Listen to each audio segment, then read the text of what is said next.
Oh. No. Good morning.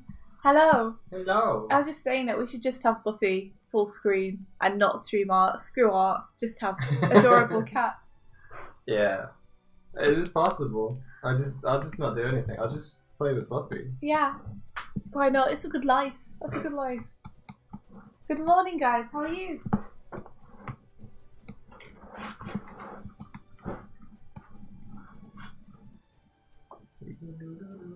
We never quite managed to fix the sound issues between being able to hear my system sounds. Yeah, no, not really. Okay. Okay, Declan. Yeah, you must have had a. Yeah. I don't know if Heroes Con actually started today or yesterday, or I don't know what time even you're on, but hopefully travel went well and you're safe and secure. Yeah. Go and get some rest. Some rest and relax. yeah, chill. read some comics. Read some comics. Yeah. I thought I might do some pixel art today. Oh, you've got your checkerboard. I do have my checkerboard. Oh, what kind of pixel art are you going to do? Oh, it might be something Buffy related. Oh my godness. My godness. Oh my godness. Oh my godness. You're going to make a Buffy for the stream overlay, aren't you? Yeah. Oh. Yeah, pretty much. I just need to. I have a doodle of her. I'm trying to remember. I'm trying to remember where I put that. Oh well, Noah, peek away, for you will find that we are doing ours together. I think I might. Actually, together separately, you know. I think I might have put it somewhere that Elle could see. So there's a part in my animation where Aaron starts playing the piano really good, and because he played it really good, I thought it would be a good place to put maybe a moving camera or a big sweeping move or something, and I was going to show all the notes in the background and make it look really good. Now I'm wondering if maybe I want to instead have them fly through space on a piano, and maybe they could be flying through space on the piano, and that might be more interesting to have them. Yeah. Not in the real location, but in a fantasy location. Fantasy. Going to use animation to convey to the audience that they're watching something that's not real by putting them in space. Yes, you see, the thing is, with animation, you don't always have to keep straight to the laws of physics or the reality of our world. You can do all kinds of... Of our world. I could put a horse on the screen right now and there might not be a horse in the scene at all, but I could do it because it's animation, and that's one of the good things about it, you know? You could do anything. Well, not anything. Not anything. Let's not go too crazy.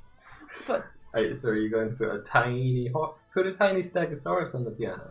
oh, now you're just being straight. No. They could fly past dinosaurs. They could fly past dinosaurs in space. They could just be in space.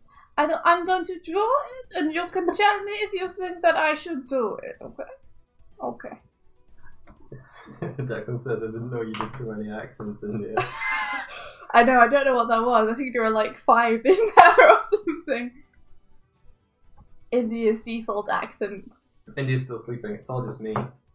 Oh, wow. Okay, I'm trying to find that sketch of Buffy I did. I'm sure I showed.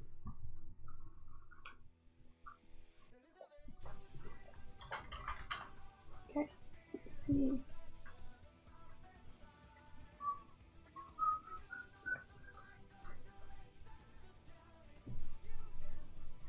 Was the accent anywhere close to Swedish? I don't think so. The accent anywhere close to anything. I think that's kind of reserved like that accent you did is reserved for some sort of scientist. It's pseudo-European scientist. Yeah. Is what it is. Yeah. It's not from any one place. It's a combination of a million different things.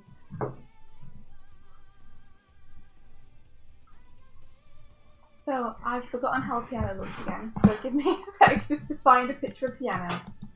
I need it. I remember, I must have taken a picture of it to show them photos.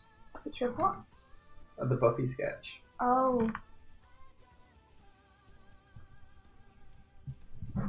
There we go.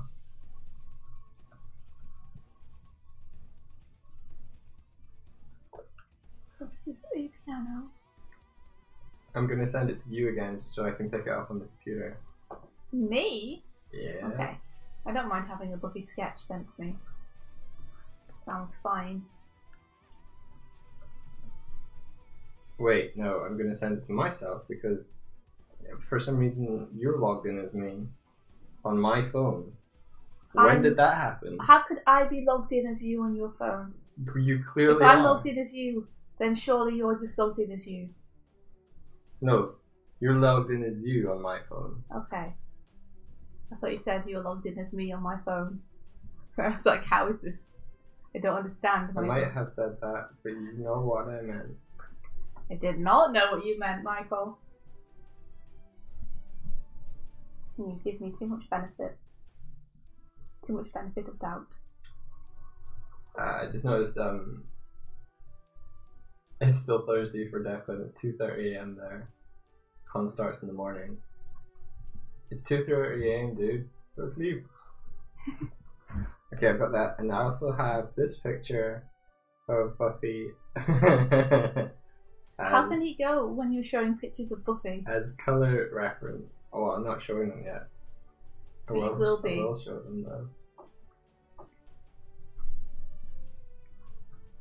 See, now I could either anime style have this piano on a massive star, the star of which flies around with the piano on top of it. For reference, please see the Dirty Pair Flash ending theme. Here's my sketch. That series sounds worse than it is, trust me. Yeah. Try explaining that to your parents. I did once, it didn't go very well. Are you watching them mangoes? I was trying to tell them what it was. And I was like, I'll Google it. And they were like, don't Google that! I was too young to understand. Oh, Declan says a great Patreon piece, by the way, India. Oh, thank you. Thank you, Declan. Thanks very much. And here's my reference. It was really fun doing all those little doodles. It took a while, but it was like a nice break almost. Yeah, I'm gonna pixelize the Buffy. Hello. Hello, Buffy.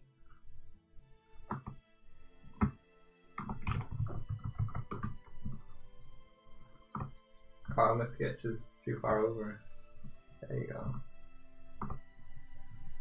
Oh, they're on a shooting star. I get it. Yeah, except I didn't leave any room for them. It's just the piano flying around by itself. That picture of Buffy is amazing. You like it? She's like, what? You who dares disturb my slumber?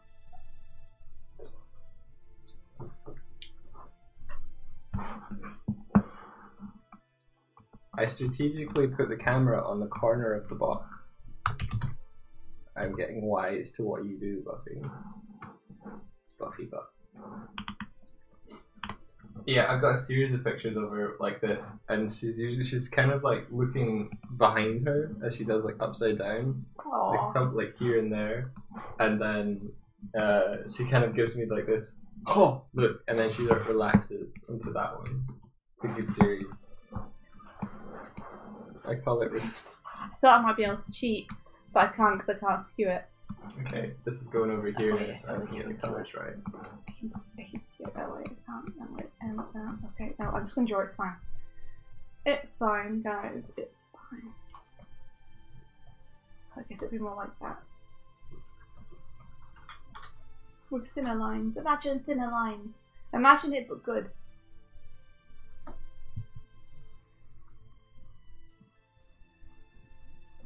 And then there's Iris, and then there's Dan at the piano.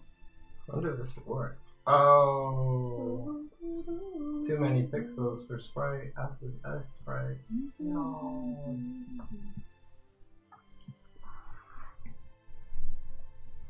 So we could have them on a shooting star. A star to go past, and they're in space. And there are rainbows and things. As he plays really well. That's an option. Or we could just have them literally on a piano in space, like flying through space. It doesn't have to be on a star at all. Which you guys think would be better?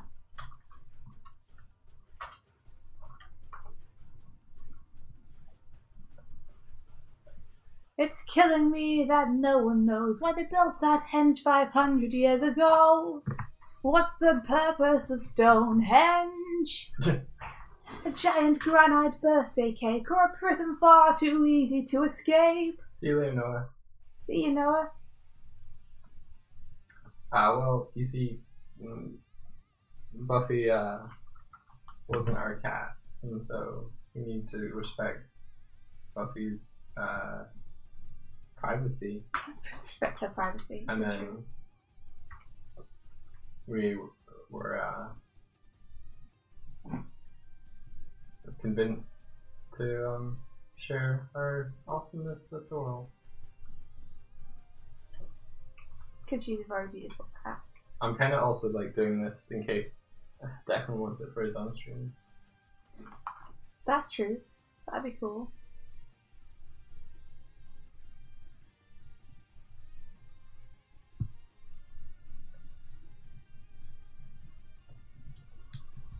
Except his feet would be a dangling. Oh my goodness, Buffy, what? She's destroying the kitchen.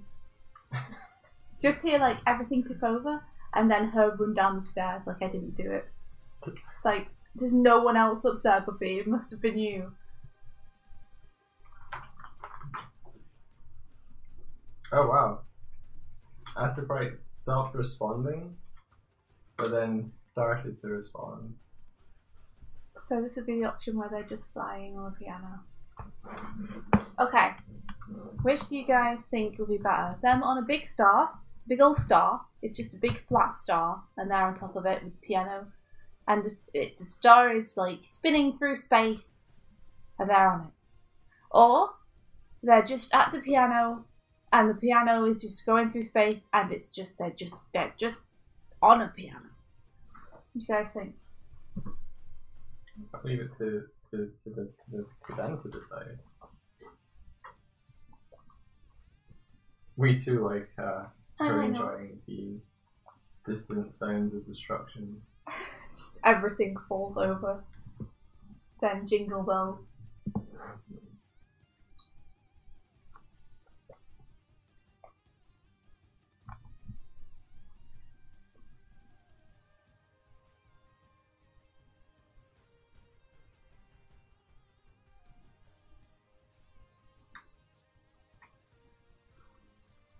I guess they can't fall off their stools if they're flying, because there would have to be a point at which they come back down to Earth. Mostly also because the person has to be in the collaboration. If I'm like, oh, by the way, they're in space now, they'll be like, what the F, man? What the F? So I guess I have to find a place for them to come back down. Let me listen to the track. Let me listen to the track. And I'll see if I can see a place where they would safely land. This is totally how you make pixel art, right? No. Yeah, I think so.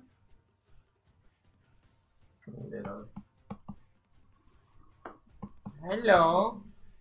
What did you do? Achoo! Bless you. Oh, bless you.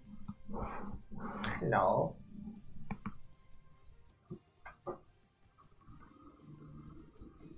Yeah, you just sit there. Good. Hello. Hello, are you okay? Did you get a fright? Did you get a scare? Aww. Maybe they're going through a space thing. Maybe I don't have time for it. Maybe there's not enough time to go through space. There's just this big old section where I'm getting more and more confident. What does being in space symbolize for this moment? What does it add other than visual noise? Ask Tibbs. It shows kind of Aaron's joy and the fact that he's getting into the flow. You know, it's like he's activated correct piano. Such as if, I don't know, he's gone stellar. If you manage to play a really good thing for the first time, you might close your eyes and imagine flying along to the music because you're doing it good.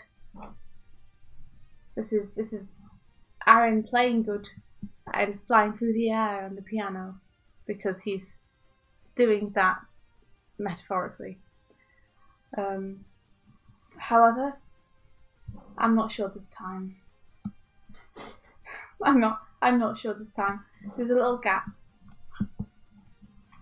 here, and I was going to have it rotate around and the piano music start to appear in the background because he's doing it well. But I don't know if it's time for him to go through space.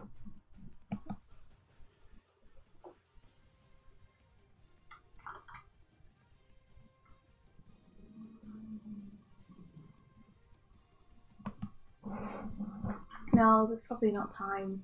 There's probably time. I don't think there's time. There might be time. I don't think there's time. He's unlocked his chakras. I don't think there's time. I think I just want to have him go through space, but it's not time.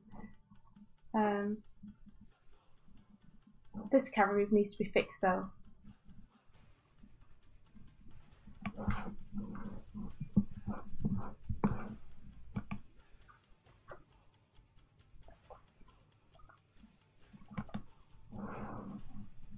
Okay, I'm gonna put out the tweet I keep forgetting to do. Hey, Habit Bastro, welcome back. How's it going? Streaming with that goblin. Give me a name to describe yourself. Ragamuffin? Goblin Ragamuffin. Goblin Muffin? You can call me a Goblin Muffin if you want, but I don't think that's...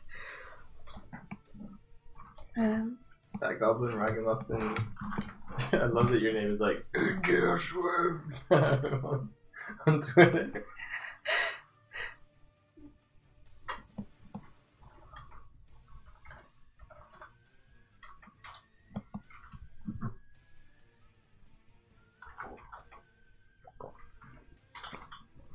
Hello, Happy Fastro. Hello. Gobble muffin. That sounds like I'm eating it, which is good. Goblin Muffin. And then Hello, Kelly. Maybe I will. Mayday. You want Mayday? You want me to use the Mayday one? Or attack. I might use attack. Mayday's pretty funny though. Which would you prefer?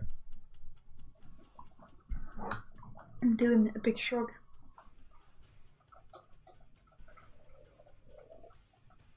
Ali.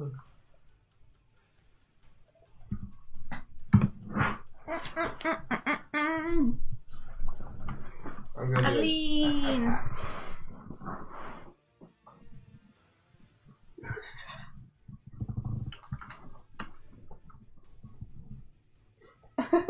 Aline sounds so evil.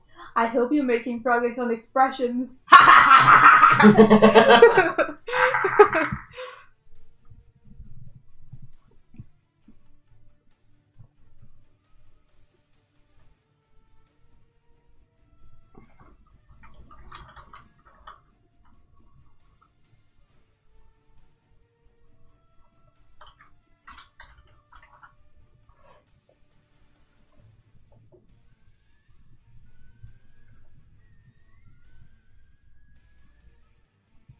How you about the backhand harbour across the map. Oh yeah, I was doing this end bit. I remember what I was doing yesterday, guys. I was like, I'll see what happens.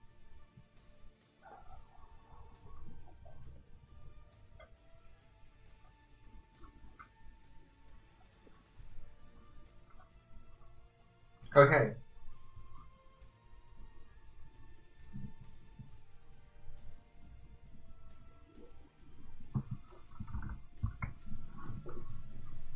Back to the buffy.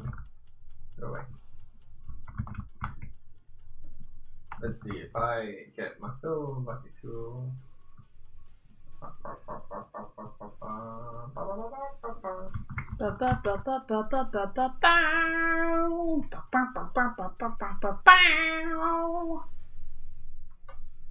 thought we had a fill bucket tool. In bucket tool, that's the one. G.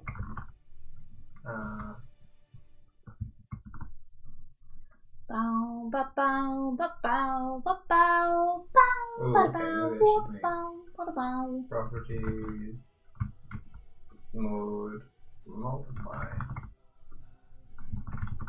That should help. Yeah, there we go. Wow.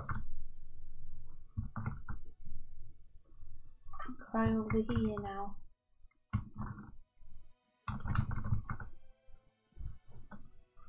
By the way, a very unhappy birthday to you, Doig and Swift. Is it our birthday? No. Not our birthday, maybe it's their birthday. Is it your birthday? Why is it birthday? Why? Oh, well, I think it's our own birthday at least. We can celebrate that.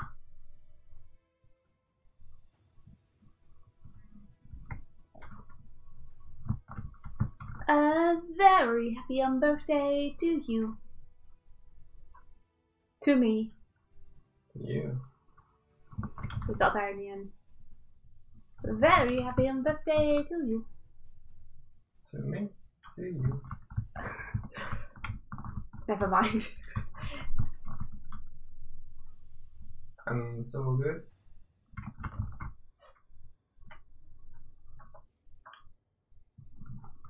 Oops. B.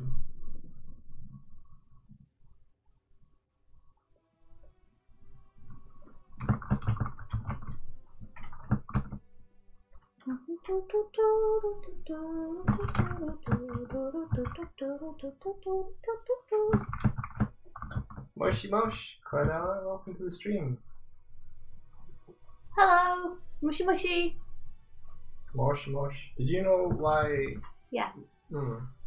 It's a cool reason though, so you can tell the stream in case other people don't know. Do you folks know why the expression as Moshi Moshi is like a repetition in Japanese for answering a phone? No, Michael, we don't know. No, apart from Tibbs, who probably knows. Someone might know. I'm letting them be cool and answer it. Ah. I'll let you do your thing then. Oh.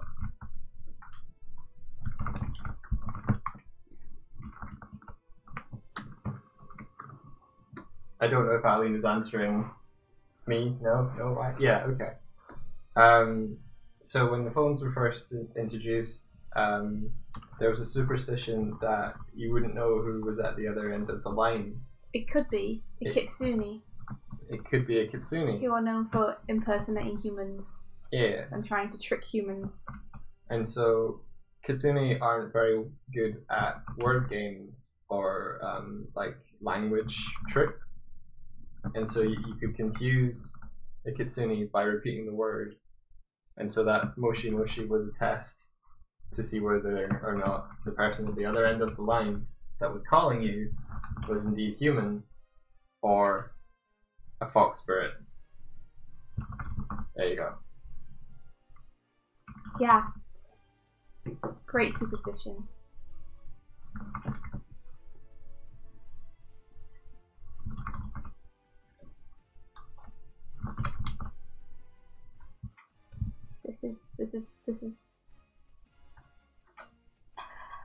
This is what I'm doing now. This is ridiculous and not working. Well. You're welcome. You're very welcome. I think I think Buffy is probably gone to sleep. How do you say? Like, no wonder I instinctively never pick up any phone call. It could be a spirit trying to Exactly. trying to kill you. What if it's a kitsune trying to trick you? You know.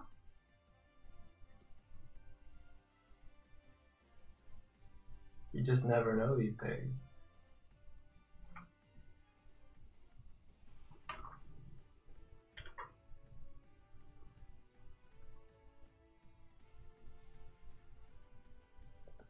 Maybe I should just cut this shot of Aaron going and playing somewhere else on the piano.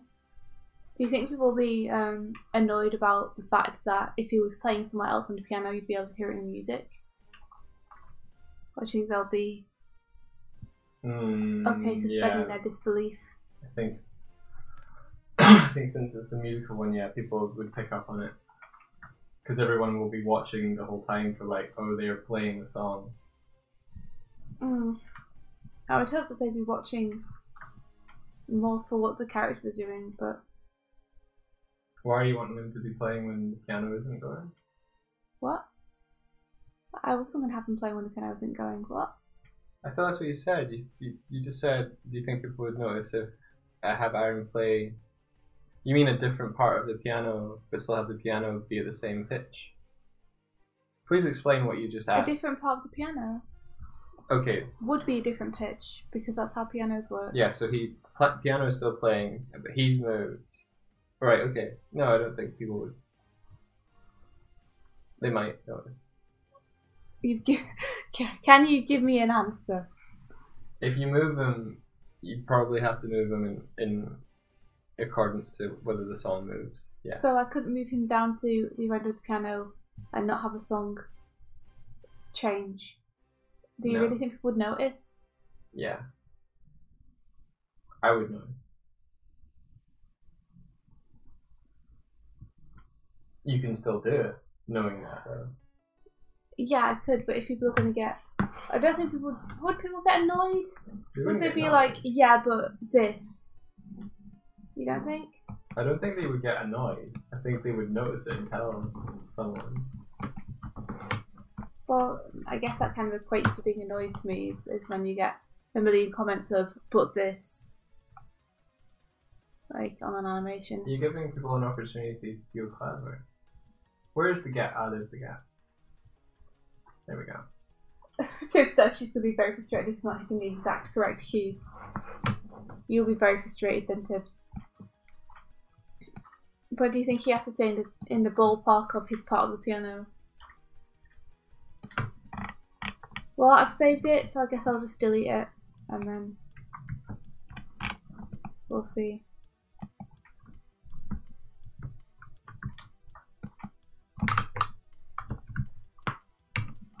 Gosh darn, where is this?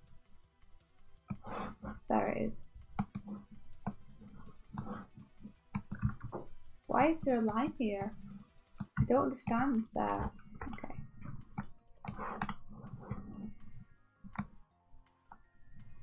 So I'll just delete this bit.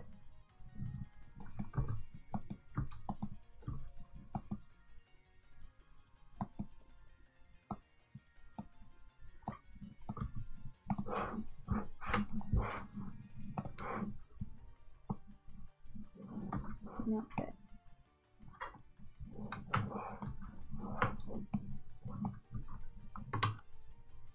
So let's move Dan over into a third. Let's put him into 1/3 of the screen. Yeah. We might need to shrink him down a little bit more depending on what our shot is that we decide to do.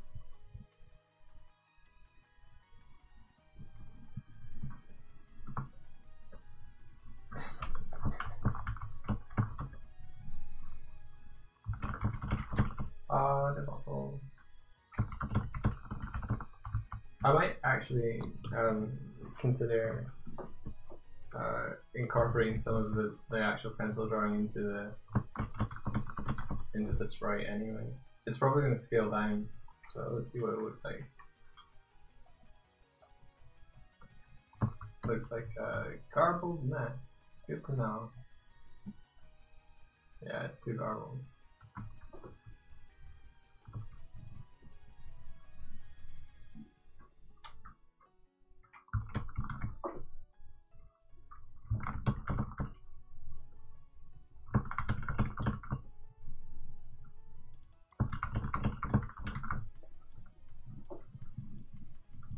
Okay.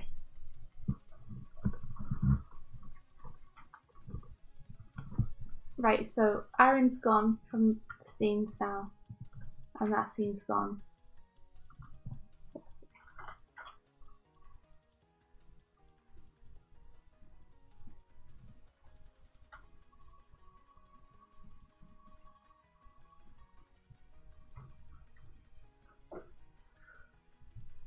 What color are her eyes? Actually, I should know the answer to.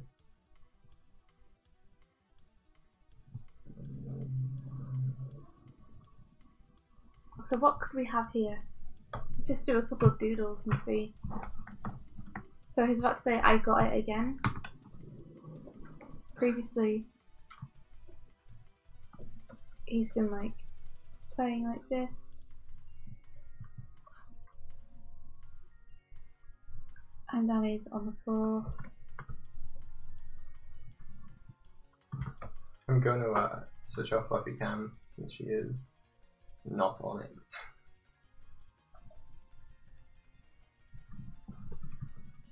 Although if it's on, there might be the anticipation that she might turn up.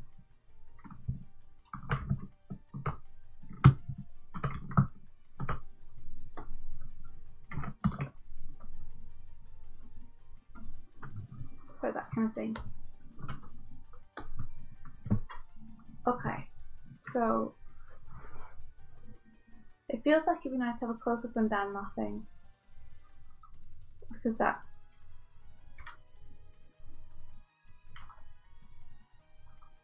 like he's literally just fallen over, so that's kind of what I've got in my head. It's a close up of him laughing.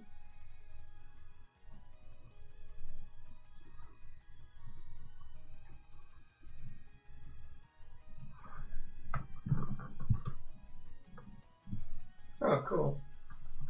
My comps for Coda 2 are due to be delivered on Monday. Coda 2 was out yesterday. Yeah. Comps are usually meant to be delivered before a comic book comes out. That's still cool though. I'm still going to go and buy a copy because I want to support it.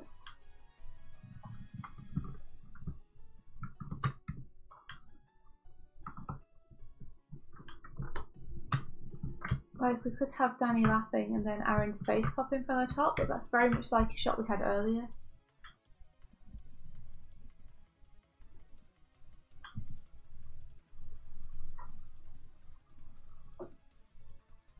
Oh, is it trying to do like...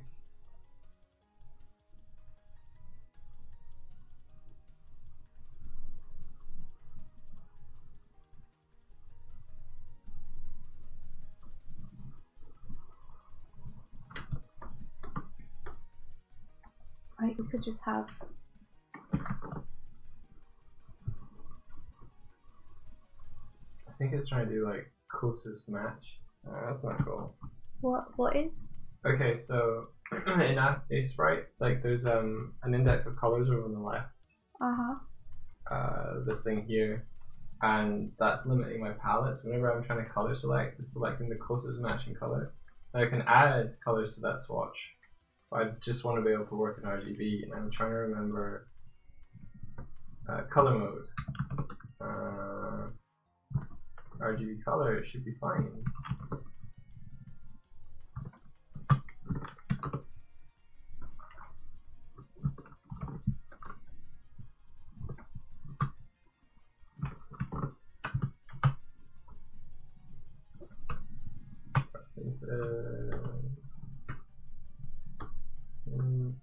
Background.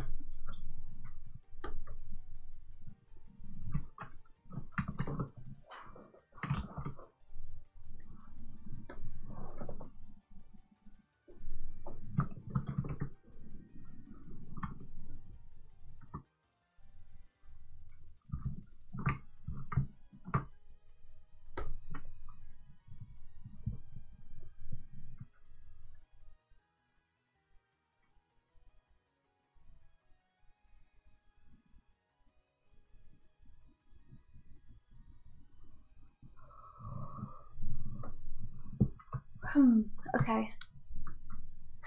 Why work with RGB when index color is the future? I could just have a cut to this and then cut back and Aaron somewhere else. In fact, that could be funny. So if I cut away to Danny and we don't see Aaron, and then we cut back, Aaron's in a ridiculous position.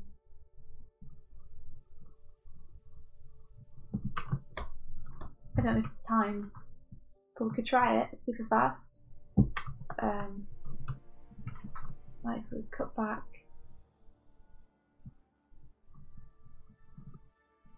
Like maybe Danny could be getting up and dusting himself off. So he's like,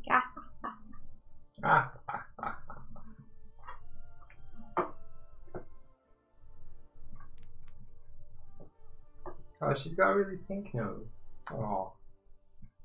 I've got reference over on the other screen.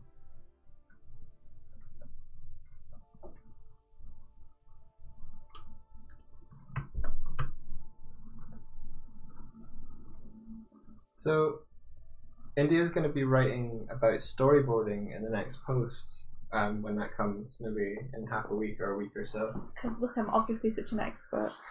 And she was wondering if you guys had any questions that you would want her to address, not now, but in the post. You know that I'm not going to be able to resist answering questions that people ask now. Okay. Well, you can still attempt to answer them now, and it might form what you'll write as part of the post. That's true.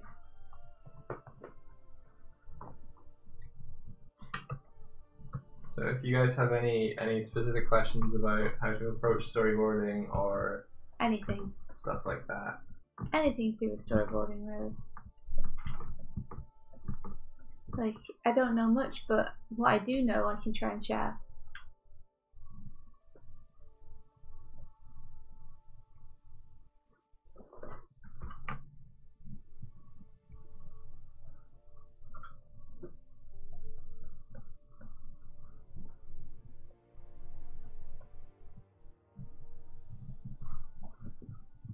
Space Dad is saying, this isn't storyboarding, one thing I really want to work on attitude-wise for myself is I have been getting really overbearing and desperate in how I interact with other artists, I think. It's because I have a huge bundle of anxiety as I'm trying to self-teach and I think I'm desperate for validation or approval. It's a toxic way to approach other artists and I kind of need to get a better head on my shoulders about that, I think. To which Alan responded, look, they said it's okay, we're all desperate people. Good for you to work on that then. Yeah, I mean, like, I know for a fact that I've been pretty annoying to Doig and Swift, lol. You've been very generous and tolerant of, like, desperate clinginess.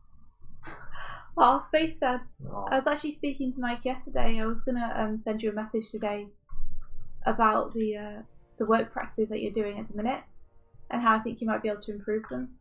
I was just super pooped last night. So I was like, I'll do that tomorrow. I'm gonna go to bed. So don't worry. I think enthusiasm is a good thing. I definitely empathise with that feeling of being desperate to talk about something. Yeah. And no one seeming to want to talk about it. And being like, why does no one want to talk about this? It's amazing! Like, I used to work at Boulder Media and I was always too scared to ask people about stuff during work hours because I felt like I was like disturbing them. So whenever there was a party, I'd be like trying to talk to people about animation then and like what formulas they used and like if there are any tips they could give me and like what their favourite bit to animate was. And they were like, we're trying to relax, please stop talking about work. And I'd be like, why? But animation. Yeah. Like it's difficult when there's something you're really passionate about and you want to find people to interact with who share that passion. Yeah, for sure. I think a lot about interacting with other people when it comes to art is giving them invitational hooks to respond to, and they're usually in the form of a question or like asking the advice of someone or. Mike is much better at interaction than I am, so he's got good advice. like you want to make it as convenient and easy as possible for people to jump on to the train of thought. And like if you enthuse and say a bunch of statements to people, like it's actively trying, like you want to give them a track to run along. So the question invites them to go like, okay, I can jump on here, this is jumping on point for me. But if you give them a list of narration or statement of what you find are facts, then the best, like the most like convenient thing for them to maybe think or say is like, okay, cool, keep going. Like you want to like get that hook or that interaction going of what do you think of this, or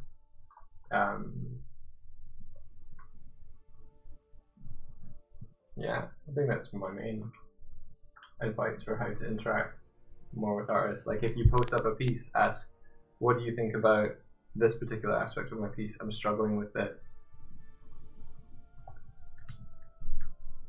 Yeah, I guess giving people something to answer, or a way to get involved, rather than just saying this happened, that happened, this happened, and that happened.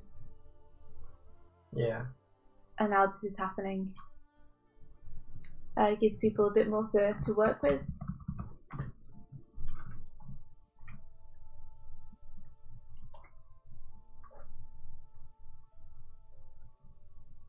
But I'm hoping that bootcamp thing, I'll be able to do something like that soon. I'm hoping that the challenge space in the peg bar I'll be able to use for a kind of weekly bootcamp thing. Yeah. The idea being that we have stuff that we have to complete that week that you can post progress up for or talk about on that channel, and then we maybe have just a roundup every week before the next thing. Yeah, like trying to structure it into something where people can, like, I think the life drawing stream you did a while back was really good. But it was basically, I'm going to be doing this.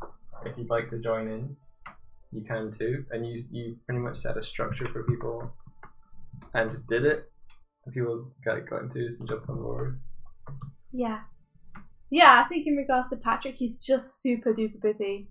So it's hard for him to conceive of teaching anyone at the minute. Yeah. I'm working with him on a lot of stuff, which is keeping me very busy too. But as I know it, he has a full-time job at Powerhouse.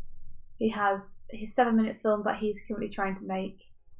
He has a music video that he's managing with us, a music video that he's directing with us, a music video that he's directing with other people. And he had this Grumps collaboration on, although I've said to him if he's got too much on his plate, he doesn't have to like follow through and dedicate to that, because I know he's got a lot on. So like if you think about the fact that he's working 9 till 5 at least, at plus overtime, at Powerhouse, and then his film on Sundays, and then trying to do those other 3 or 4 projects on Saturdays and after work. Yeah, then yeah. I remember that he mentored someone once, but that was before he'd made this company and had projects on from different clients. That was when I think the only thing he had on them was full-time work and his film at weekends. Yeah, I think there's a lot of time commitment, and I'm trying to work out the word. There's a lot of investment of time to accept mentoring someone, that if you just don't have the schedule to do it, you're like, you just can't. So he started saying Patrick's evolving into an animation auteur. A bit of it. He's always kind of been that way, I think. He's always known what he wants. He's doing amazing work. I just know that he must, I don't know how he's getting it all done. Yeah. But probably if you want to, if you want to make friends with I don't mean make friends because I'm sure you're already friends with Patrick. But I guess what I mean is a better way to approach it rather than saying teach me, teach me, teach me, is probably to think this person's super duper busy. What can I do to ease the strain on them? Yeah. Like what can I do to take stuff off their plate or help them manage things or, you know, make their life easier? Yeah. And that could just be like encouragement of I really love your stuff, can't wait to see what you're working on, it sounds amazing. Like if you need help with anything, let me know. It could be you like offering to do stuff to help out if you can think of anything. That's an interesting plan on it. Yeah, but it's definitely better than saying, can you dedicate time to doing this with me? Yeah. So making sure your conversations are kind of short and easy to reply to, so we're not going to take up too much time. Doing things which are going to make his life easier, I think will be appreciated by him because he's probably really stressed out and has so much stuff on already that he's like desperately trying to keep it all juggled. Yeah. You know, it's like when you see an artist working really hard and you're like, I'm just going to get you a coffee. Do you look like you could do with one? India's not saying helping out on a project. No, not necessarily. Like you can let him know you're there for that if he needs it, but I was meaning more just quality of life stuff. Yeah. Like I'll retweet your streams, like and make sure that your Patreon is known about. I think in that way, because like helping out on a project is him helping you. If you know what I mean. Like I know if you're working on it, it's like you're assisting him on something, but it helps. Like it can help, but at the minute I think he's got a full team and he can't afford to bring on anyone else because he has a limited budget. Like Patrick's paying everyone from the main budget. Yeah. And the main budget's only enough to hire X number of artists and they've already been chosen and hired. Yeah. So like unless he can get more money from the client, he can't afford to hire anyone else on. But I was meaning more just stuff like I'll share around your stream and make sure that like people come to it. I'll like share around your Patreon and make sure people come. If there's anything that like little things that he needs doing that aren't like project related, just helping out with those. Ali's like, who is that Patrick? He sounds cool. If you're not familiar with Patrick Stannard, Ali. She might not be. We're working with him on a lot of stuff at the minute. So he's like the reason that we have some of the cool projects on we have. He's really awesome. He's an animator at Powerhouse and he's currently directing some freelance projects.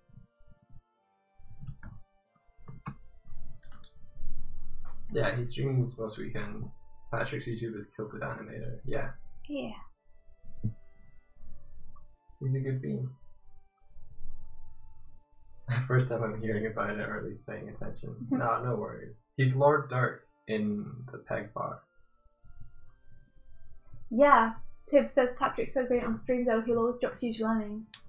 Yeah, like Patrick is great at just explaining stuff, and people will ask him questions during the stream about animation and he will go into very in-depth answers with examples and little drawn sketches and stuff. Yeah. Like I'm not exactly sure how you could free up his time because I haven't thought a lot on it, but it seems like that would be a helpful thing, you know, if there was a way to do that somehow. Yeah, I'm unsure as well. Yeah, there might not be a way, but in that case maybe just like being patient is the best thing you can do for him.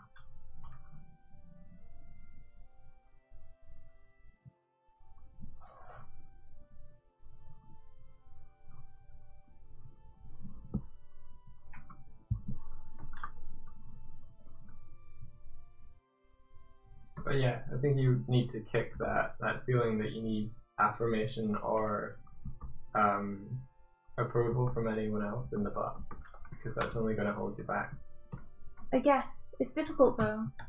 Like Because if you feel like you're in the dark and you're not sure what you're doing, like you want to be reassured that you're doing the right thing. Yeah.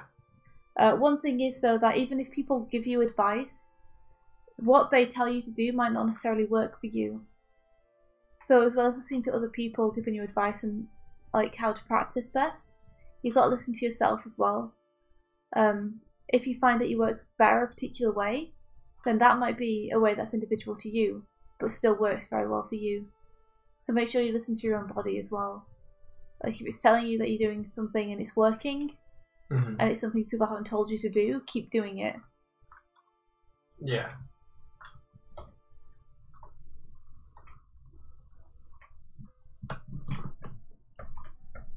Yeah, Patrick's amazing. Kilted animator on Picato. If you just look up Patrick Stannard, you'll find him.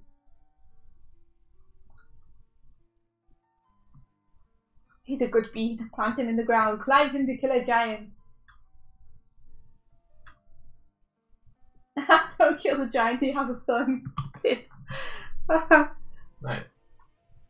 Yeah, Patrick's been working on an animated short for years now, and it's called My Dad the Giant.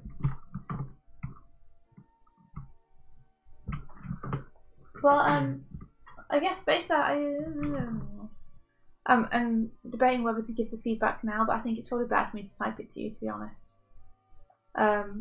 So I'll give it to you after the stream. But know that being impatient doesn't mean that you'll learn faster. That's an important thing to know. Yeah. It's actually sometimes the best thing to do is to calm down, look at what it is you're doing and be like, okay, at the end of this, am I going to have something that's going to be able to get me into Powerhouse?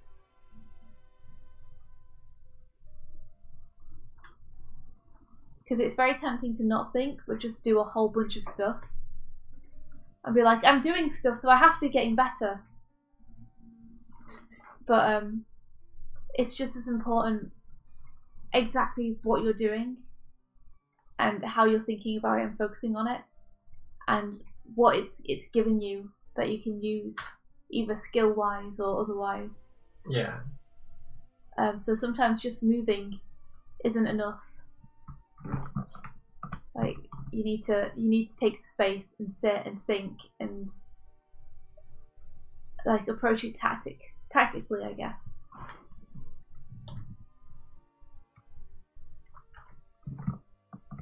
Gosh darn, this is a hard thing to draw. Does Buffy have? Because I want to keep them both on the same side that they have been the entire time. Does Buffy have green eyes? I'm trying to remember. I think she has a slightly green tint to them. Maybe. I'll make it slightly green. To be honest, all my brain power is taken up at the minute trying to figure out how to do these storyboards because I want to keep both characters on the same side so I don't break the 180-degree rule.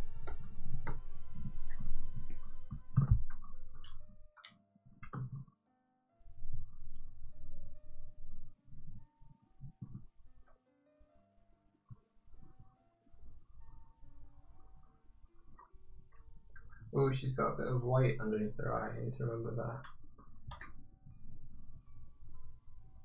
Oh, happy faster. I hope it's helpful. Remember that our guidance is only one nugget of guidance and other people might tell you different things which are just as valid. Yeah. Like, we're just speaking from what we know. And I am definitely someone who panics and just tries to get as much work done as possible without thinking. And then find out that I have to redo it. Or do it differently. Yeah, you're kind of speaking from experience rather than from like a place of like why what you do. Because I've seen you like get stubborn and bullheaded and just I'll work through this problem. Stubborn and bullheaded? Yeah. Me? Yeah. Ha! You know it's true. Like, I could bring back the thing where he's standing on the bench. Although then I wouldn't have to be able to have Danny fall off the bench. I could have him jump to the piano, but then they switch sides. And the only way they wouldn't switch sides is if I shoot from behind Aaron, which means that you can't see what he's doing, which weakens the shot. This is very difficult, guys. This is super difficult. Oh, this problem's hard to solve.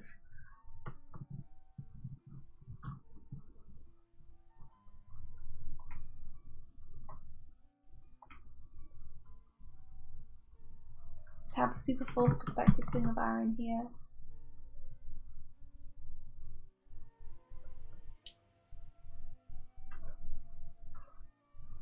Playing the piano. Him like leaning over.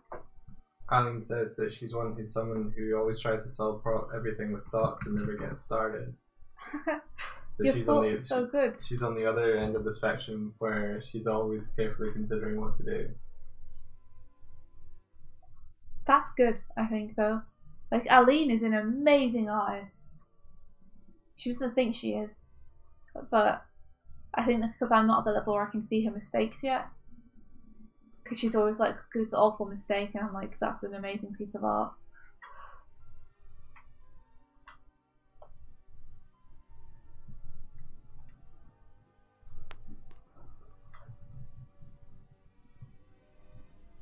Oh, Lane, you're homesick. No, afterwards.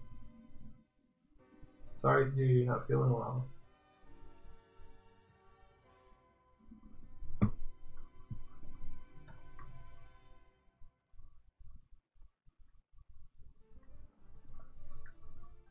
Yeah, right. I mean... you have to hush. Sorry? You have to hush, says Aline. Ah. Mentors are difficult to find because the mentors that we want are usually extremely busy and have their own stuff going on. You know? So that's why peer groups are important. I think it's maybe see the peer group as a bit of a mentor. Like I was talking just the other day about how people want to work with like Pete Docter, they want to work with Dean Dubois, you know, all these amazing people. But those people are very hard to reach, and people forget that the Dean Dubois and Pete Docters of the future are the people working with them right now. Yeah, they're the people that are aspiring next year. Yeah, they're the people that you chat to every day are the people who are going to be the next directors, lead animators, etc., etc. So there's a lot of knowledge you can get just from talking to those people, rather than focusing on the ones who are in the industry now, focus on the ones who are going to be in the industry next. You can all help each other to get there.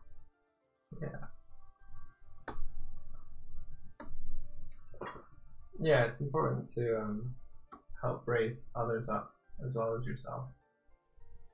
Yeah. Animation is a collaborative medium, not a competitive medium. People learn a lot faster when they all share knowledge. It's weird. There's a certain amount of people feeling threatened by sharing knowledge. Like they want to be the only ones with the knowledge. But if you're the only ones with the knowledge, the onus is all on you to develop that and take it further. If the knowledge is shared along a lot of people, developments are made faster and then shared within the group. And everyone's learning accelerates way faster. It's like having one scientist working on something versus 15 scientists working on things. Scientists are never like, oh, but they discovered this thing about this thing we're all working on. Yeah. So, you know, there's no point. Like, if someone makes a discovery to do with the project, everyone is happy because it means the project pushes on further. Same thing with learning animation.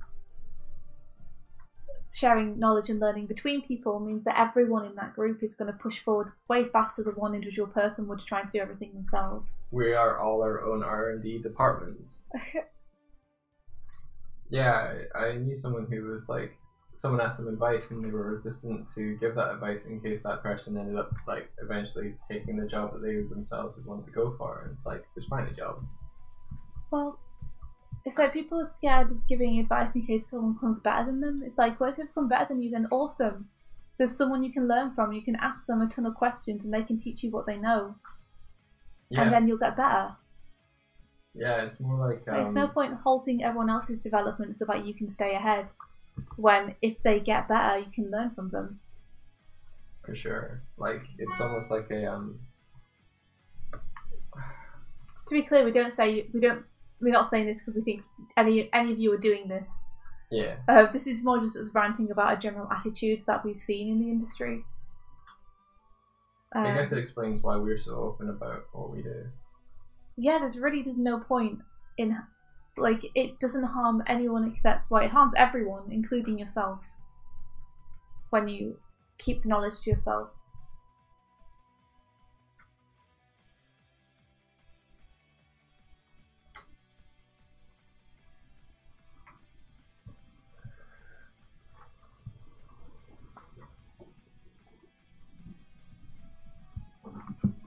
Faith said, make sure that you do something to blow off steam, like as well as just exercise and practice. Make sure you do something like play the guitar or have a creative project on the side that isn't to do with this, that you can blow off steam on and just relax with, like a good book that you're reading that isn't related to it. I discovered recently that I'm very boring to talk to, and I can't hold conversations. And what? And this is because all I have to talk about when people come and approach me and say, how am I, is the work. And that's because I don't do anything except the work.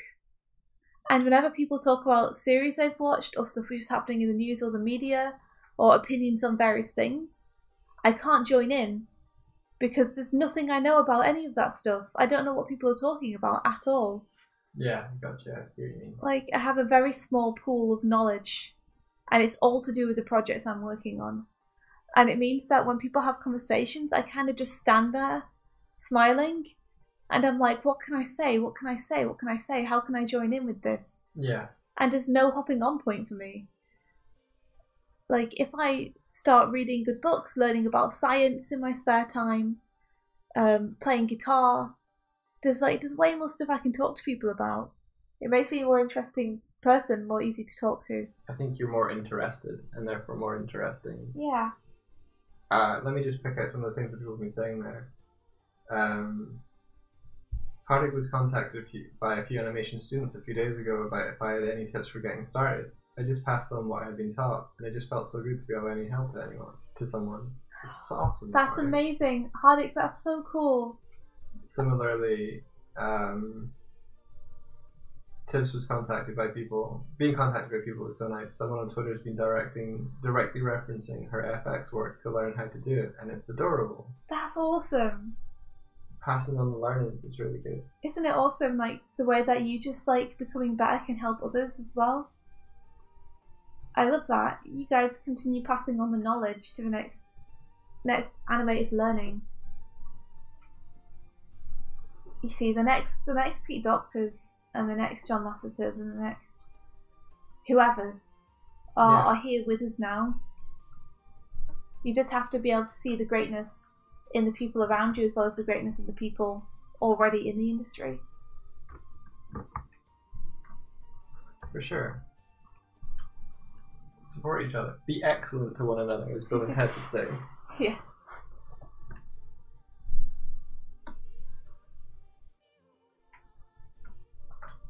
I think an important part of like growing together is sharing value. So like if you're telling someone about something, it's like, what value are you providing them about what you're telling them? And I think that's a way to like help grow together. Like, I found this thing, I found it useful, maybe you would find it useful too. Or like if you're studying something, found something particular about it, like describing the particular thing and helping someone get a head start on it, or I don't know, being interested in other artist development has been really fulfilling the last year.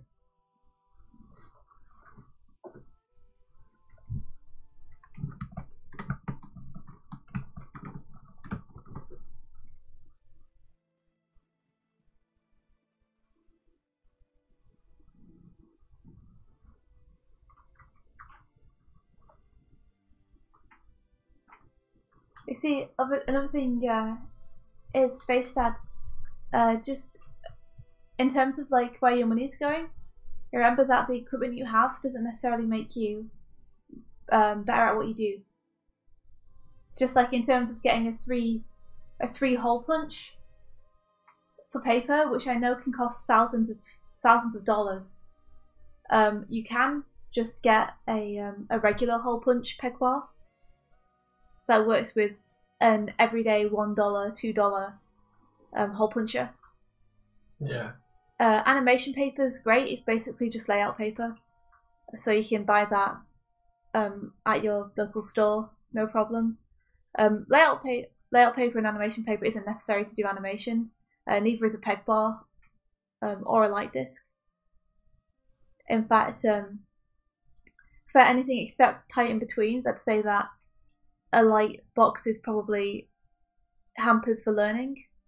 It's far better to roll and to flip than it is to use a light box. Yeah. I know it's Habit Faster keeps coming in with like random stuff. Habit Faster. Do what you want because the pirate lives free. You are a pirate. You are a pirate. Love it.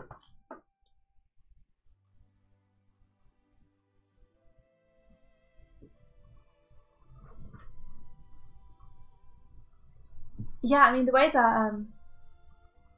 that Eric Goldberg learned was literally just on little flip books. Yeah. That he put together himself.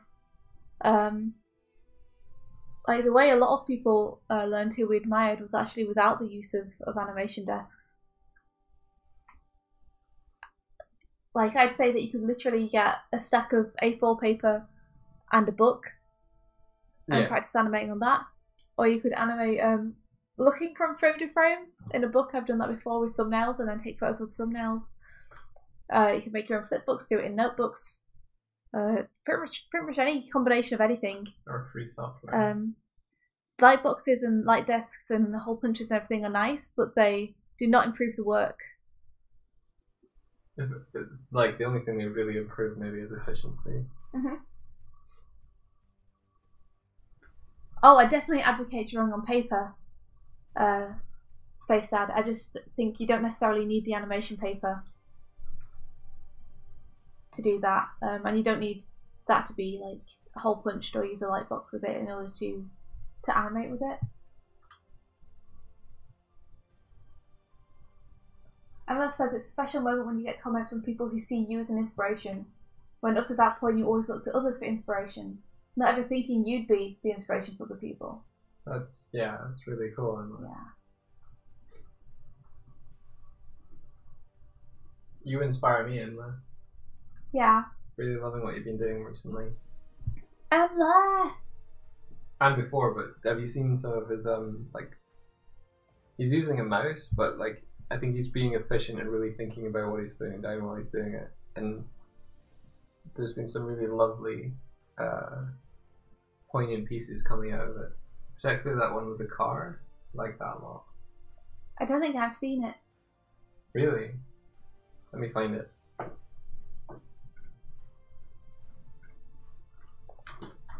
Because he's working in like a day job in an office or something, like I think he's at a place where he doesn't have his usual artist setup, but he still has maybe access to the software. He's been using the mouse there. Yeah, there we go.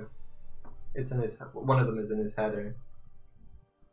Oh wow, Emma, that's amazing. Heck yes. Just the color sense, and that was the other one that I was thinking of. Oh, it's so beautiful. M for Emma.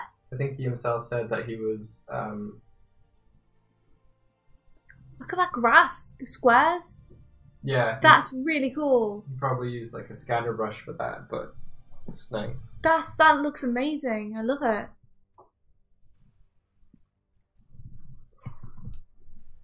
Have I not liked this already? Okay. Whoa.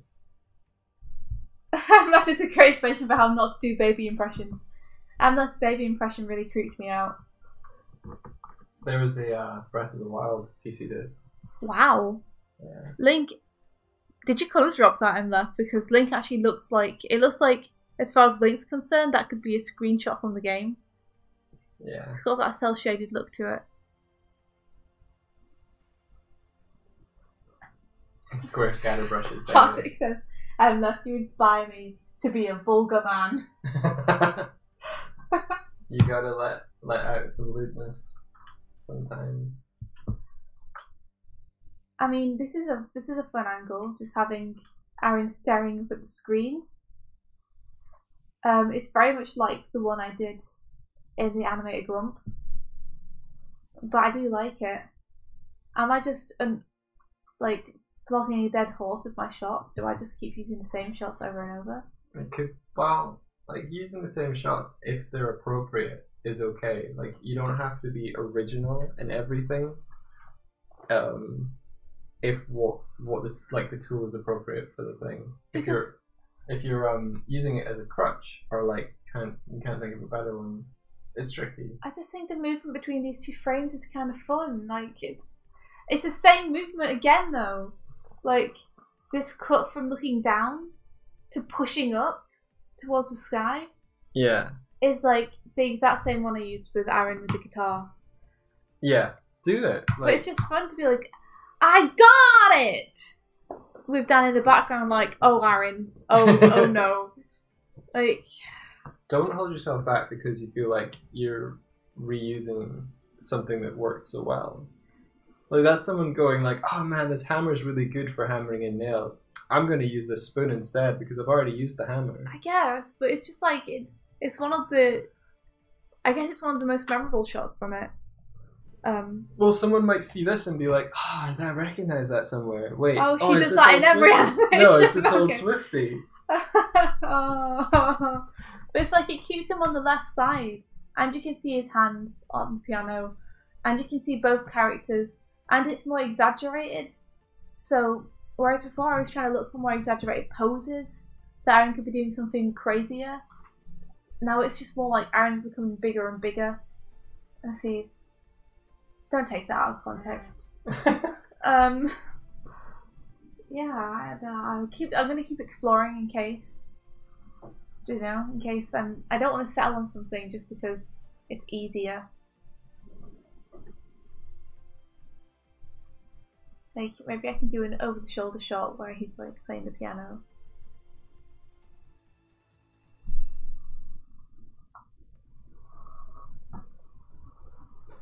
Emma was saying that he used edited screenshots to work from. Yeah. It's a beautiful Emma. It's so beautiful.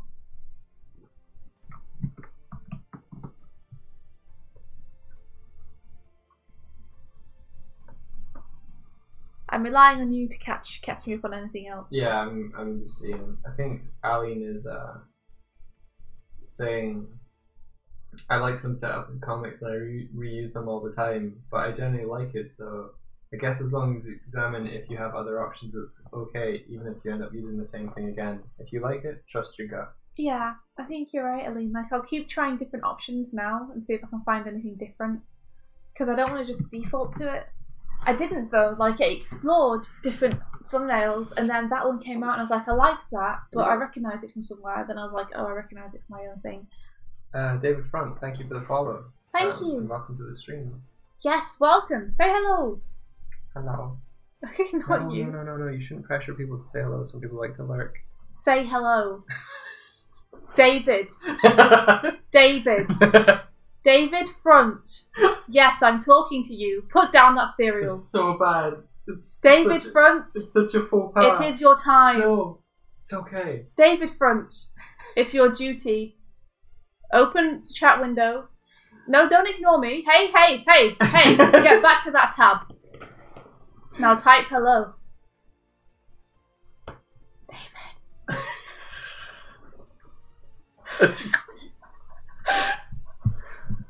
I'm just waiting for the David unsubscribed sticker to come up. We don't have an unsubscribe freaking announcement. That's nice, we'll never know. Yeah. I'm sorry, David. I was just joshing. But please feel free to lurk. They might not even be. They might not even be watching there. the live They thing. might just be like on YouTube and being like, "Oh, I like this animation. Yeah. I hope they're nice people." Damn it! Imagine if they're browsing the YouTube channel and they were like, "I like this animation," and they press subscribe, and then they're like, "Oh, they're live now," and we just like and they came in just as you're like talking it. about saying David over and over again. Oh no. We're sorry if you're here, David.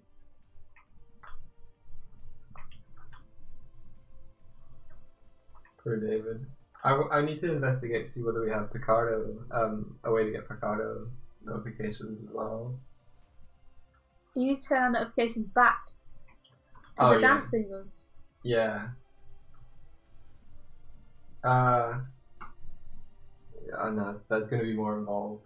I will do it though. Yeah, sure you will. Sure you will. Yeah, because they're more fun. Yep. They are. It's actually like an animation that plays and everything. You guys might have forgotten. It's been a while. It's been a while since I could see myself dancing. It's been a while.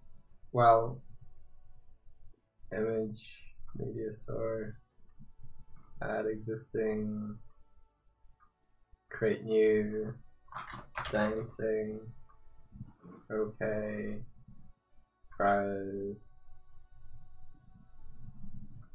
Browse? Browse. You're finding the animation. Yeah, I'm just gonna put it up for you. Oh, aye, that's good of you. It's good of you, that is. Don't forget to browse! It's not a Scottish accent, and you know it. Ah, I dinna ken what you mean. Okay. I dinna ken. Oh! Haggis! There you go.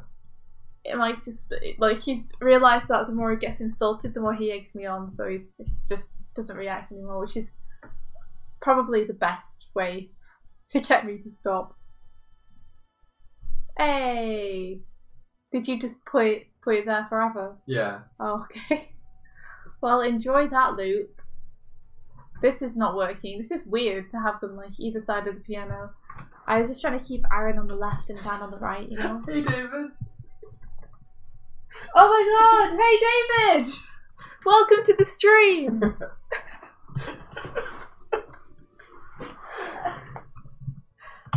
Hello, how are you doing?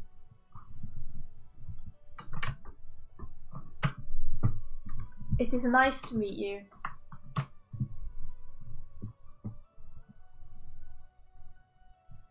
I could just have Aaron's face super close up with Dan in the background. Like, that's a simple way to go that I could do.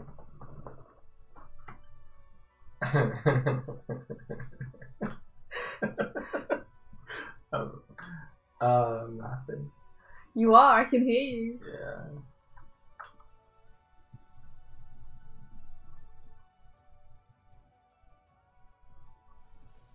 Who is David? David is just they followed us and we got a notification of it, and India encouraged them No, to say shush, hello. shush, shush. They might not know.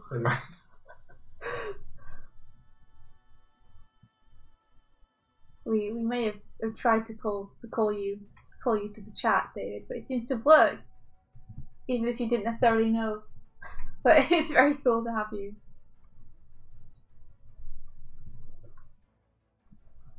So I could just do this and have Aaron super in the foreground.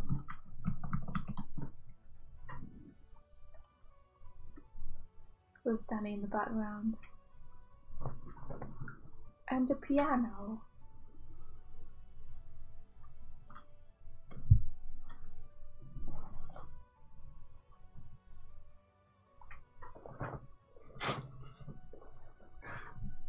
A bit faster one. I'm Doig, and I'm all swifty, and we're Doig and Swift. Is that the kind of instruction you think we should have? Yeah. We could do that. Or I could do my classic, hello there. Oh, hello there.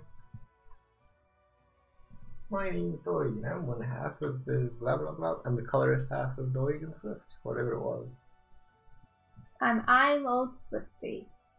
And I'm drawing the cat that we live with. The cat's called Buffy.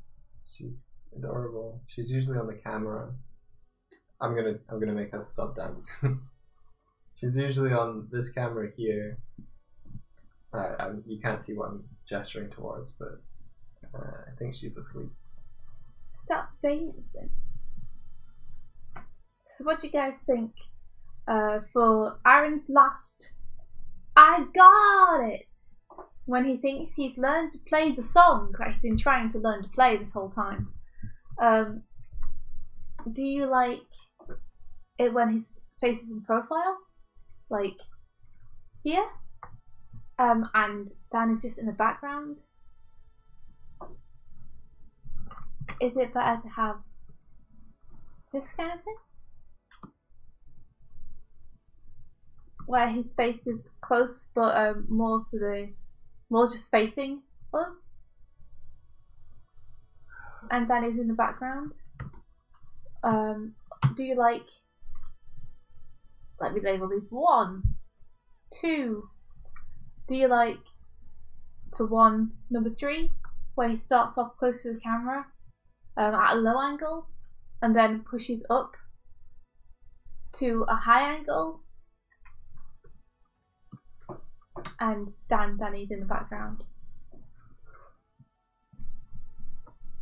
I think I lost something of the original sketch. Let's see if I can bring it back. There is something that bothers me from the original sketch. What's that? It's the rightmost eye. This one? Yeah, because the face looks like it's a front view. Right. And then one eye is very skewed and smaller than the other one. Well, it's not meant to be a front view, it's meant to be like a side view, so maybe it's the thing of the nose. Yeah, because the nose is very central. Yeah, I think in my original sketch it's not as much. Well, yeah, I see. Yeah, like if you look at the face and just don't look at the eyes, just look at the nose and the face. Yeah, I see. Then it's like a central face. It's just that one eye is much smaller and skewed off. Yeah, okay. Like, I'd either duplicate the leftmost eye and just copy it across. No. Or I would move the entire face, like, across them and the nose across them. Like, the nose would be overlapping where the eye is. Okay, yeah.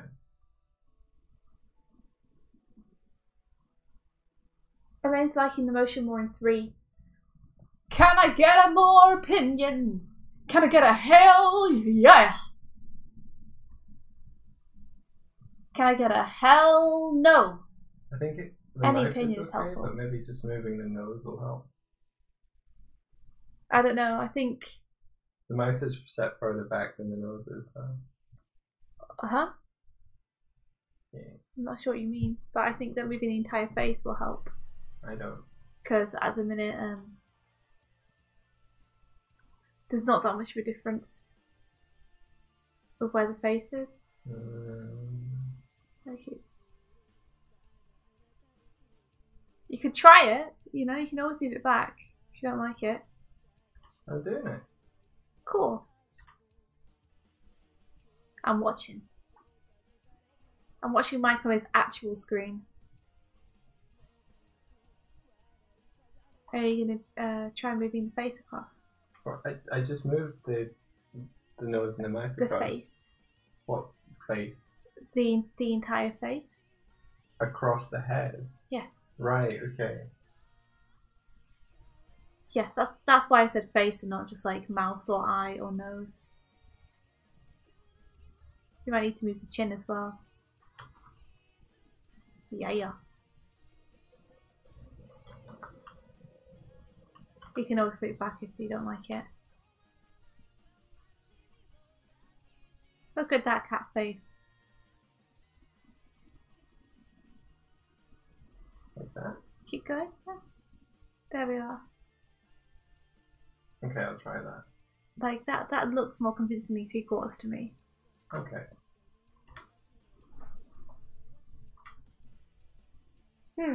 Have it faster like 3 as well. I could also go from 1 to 2. That's true, I could go from 1 to 2.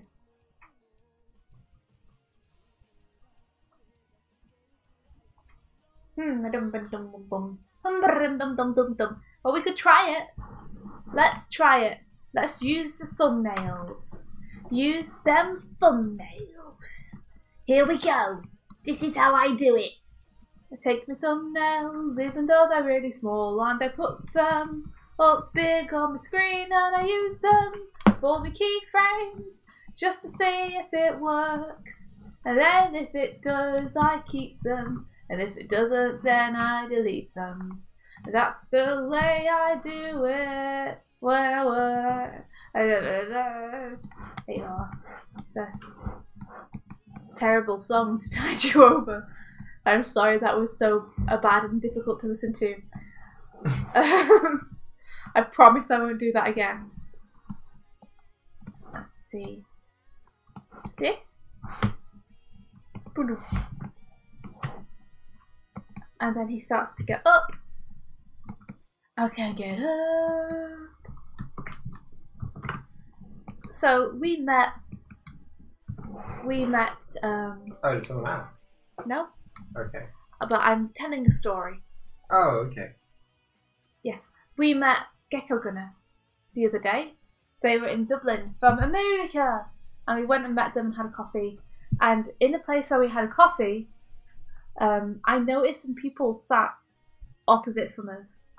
Oh. And they had a lot of papers spread all over the table as if they were calculating something or writing something up. Like they looked like a lot of official contracts and documents and things. Mm-hmm. And they were making notes on stuff, and they had a laptop with them that they were looking at stuff on. There were 3 of them. They all looked quite sharp. The guy was in like a pure white suit, tailor fit. Okay. Like the girl was in elegant clothes. They seemed to be talking business. They were pretty intense at what they were talking about. And on their screen, they had some of those dance choreography things that I really, really like. Oh, okay. From some of my favourite people. Right, okay. And I suspect that they were either making a music video or hiring and consulting choreographers for something, and they were looking at which ones to pick and which bits to use. That's really cool. Yeah, it was awesome to see. I was like, hey, I wonder if they're like producers or music video directors or something. Yeah. Because they had the look of being very sharp together people. Like professionals. Yeah, they were obviously making business notes and stuff. And it was really cool to see them looking at the people who I really enjoy watching on YouTube. Yeah. And like I was always tempted to go over and be like, I love these videos. Have you guys heard of Wildebeest Adams? He's my favourite choreographer. But I was very aware that I'd be like a small white girl coming up to them during their business meeting and being like, have you heard of Wildebeest Adams? So I didn't do it. Why did it have any bearing that you were white? Just because like they were all people of colour, and like all the people they were looking at dancing were people of colour, and that style is very synonymous with that's interesting. With that, and the people who seem to be like professional and very good at it are all people of colour too, so it's very much not the kind of scene you'd probably expect someone like me to be like, this is fucking awesome. Okay. But I think it's fucking awesome. I just don't quite look the part. Man, I'd love to dance street. You could dance street if you wanted. Yeah, I could. I'd love to learn to do that. I would look ridiculous doing it, but it would be fun. That would be part of your charm. Yeah. I just think I would look very out of place approaching their meeting and being like, hey! Wildebeest Adams is my favourite. But he's great. If you guys haven't seen Wildebeest Adams, he's an awesome choreographer. I especially like what he did with Bruno Mars's 24 Karat Magic. So, if you like see awesome dancing and good reference for animation, go and check out Wildebeest Adams' 24 Karat Magic video. You must have said Wildebeest Adams at least 10 times in the last 30 seconds. Wildebeest Adams is awesome. He's so cool. We are in no way affiliated with Wildebeest Adams. Oh no, I wish we were. There's Adams, you're watching our stream. If you are, then if you sponsor us, I will talk about you every single time.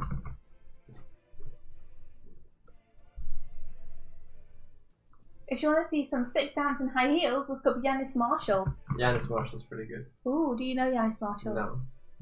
Oh, then I feel like I do. Then why would you? Okay. I think I know someone that's got a similar name. I stopped myself. It was like high heels. I don't remember them wearing high heels. So I was like, you probably misremembered. Well, very good reference so far.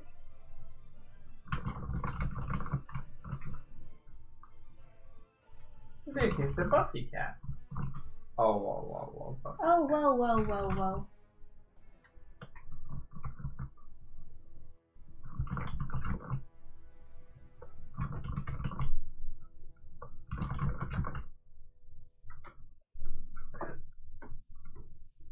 I bet you could spell Wildebeest Adams just by hearing it.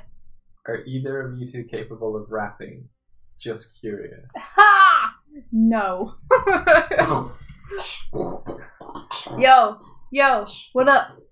I'm Andrew Swift and I draw the things every day on the stream. I'm doing the things and I'm animating. I'm flipping them frames. Come see me if you want to hear my name. But Wildebeest Adams is a really good person who's good at dancing, and he sometimes burns them up on the dance floor. That's where you find him bringing you more.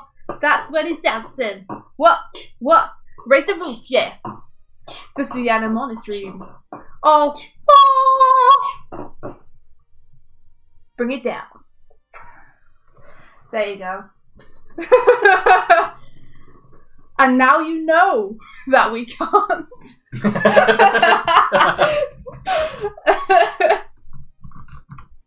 Hey, look, there's someone Buffy with the power of rap. Who knew? Yeah. If Wildebeest Adams was watching the stream before, he's definitely not now. Hardy's like, very nice. So proud. Thank you.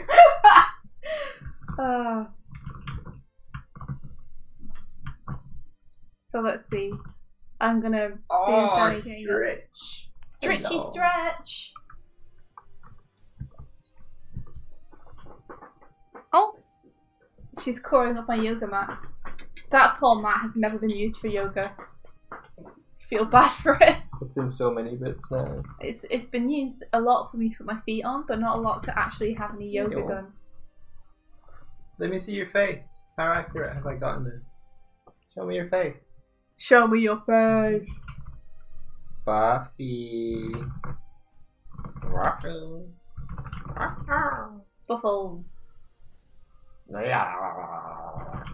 She's licking herself. Yeah. That's the action you all wanted. This is what you come to the stream for. There's your snaggle face. Aww. Did she have a snaggle face? She did. But she licked it clean. Oh, she's so adorable. Come on. Come on. Please. Just a little bit. She doesn't come when you call her. Just a little bit of attention. Watch this. Hey, Buffy. Hey, look, guys. Whose hand are you going to go for? Oh. This is very hard to coordinate. Are you trying to... You're trying to squish her head. Squish the head. Buffy, give me some good reference. I need your reference. Give me your reference. You want that cut on my face, says Elaine. Heck yes. Oh, Elaine. She's like, I saw her. No. I don't think we're winning any competitions anytime soon, have a fast row, but thank you for the belief.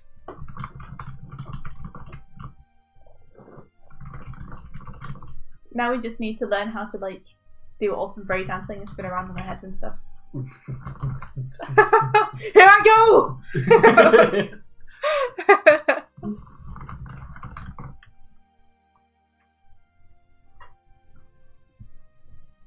There might not be time for him to go.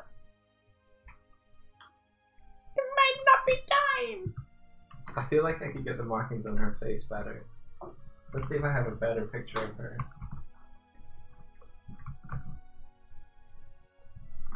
I I can probably reuse this face. Reuse a face. When you're too lazy to draw, reuse a face. You don't have to draw more. Freaking adorable. Yeah.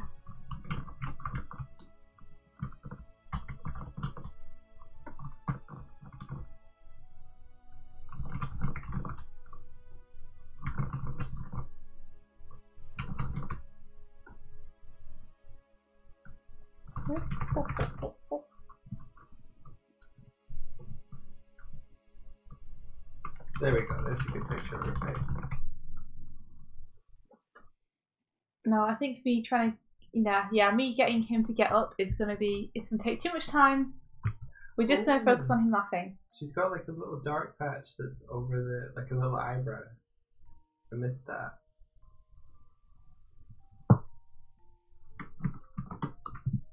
And now we go and use the other one we had.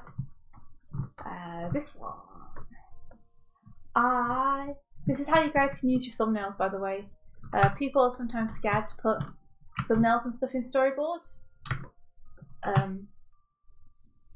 By which I mean you can literally take your little scribbles, take photos of them or scan them in, and then use them just to see if the motion works.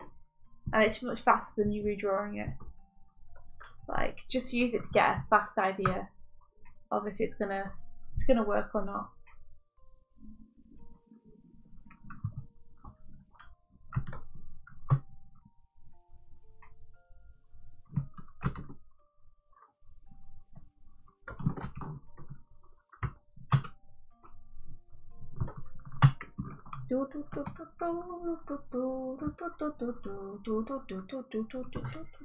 Elaine's like, Hardy, are you there in the crowd? And Hardy's like, I'm here, I'm over here.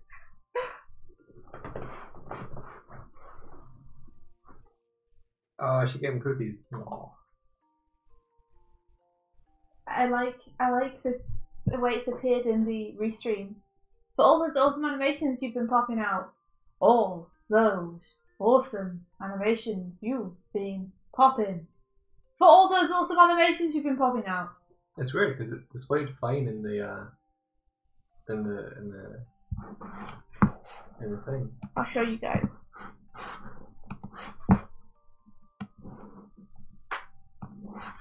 This is how it appeared to me.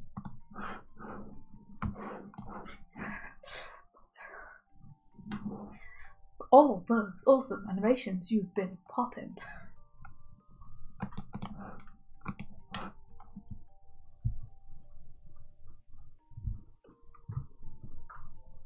I think she also has a slight, like, it goes slightly more whiter this side. Like that. So we can probably have cut to Danny laughing earlier. Methinks.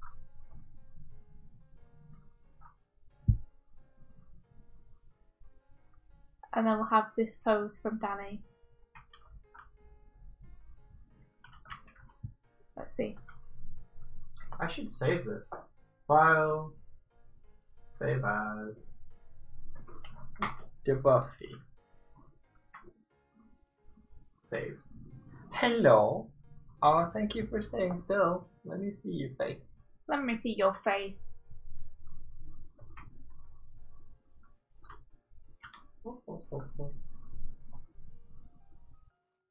Trying to figure out if the Danny laugh cut is even necessary. No. Oh, I see what you got going on there. You got like a little dark thing going down to the sort of warmer, gingery part. There you go. Gotta get you accurate, huh? Yeah.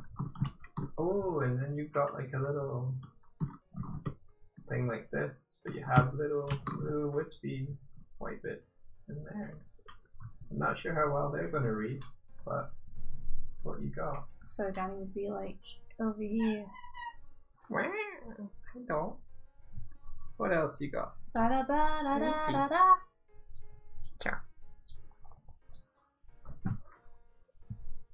I'd probably have to draw it better, seeing as I've adjusted the angle. But that's basically the gist of it.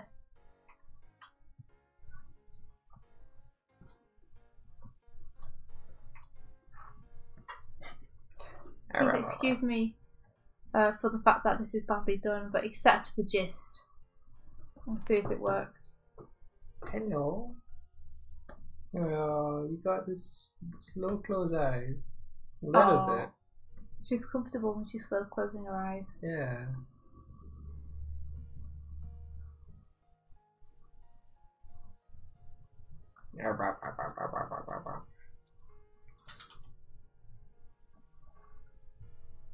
I learned she scratches because she's got a little bit of a skin condition, so she keep tabs on how often she scratches.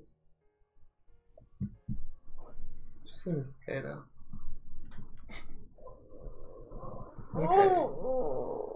I love her little little dark part. Okay. Trying to study this cat so I get her done well. Yeah, you don't have that little white bit. You have a little white nuke, but then the dark part comes around like this. There you go. Hey Emblia, are there any particular series of movies that you feel influence the look of your boards?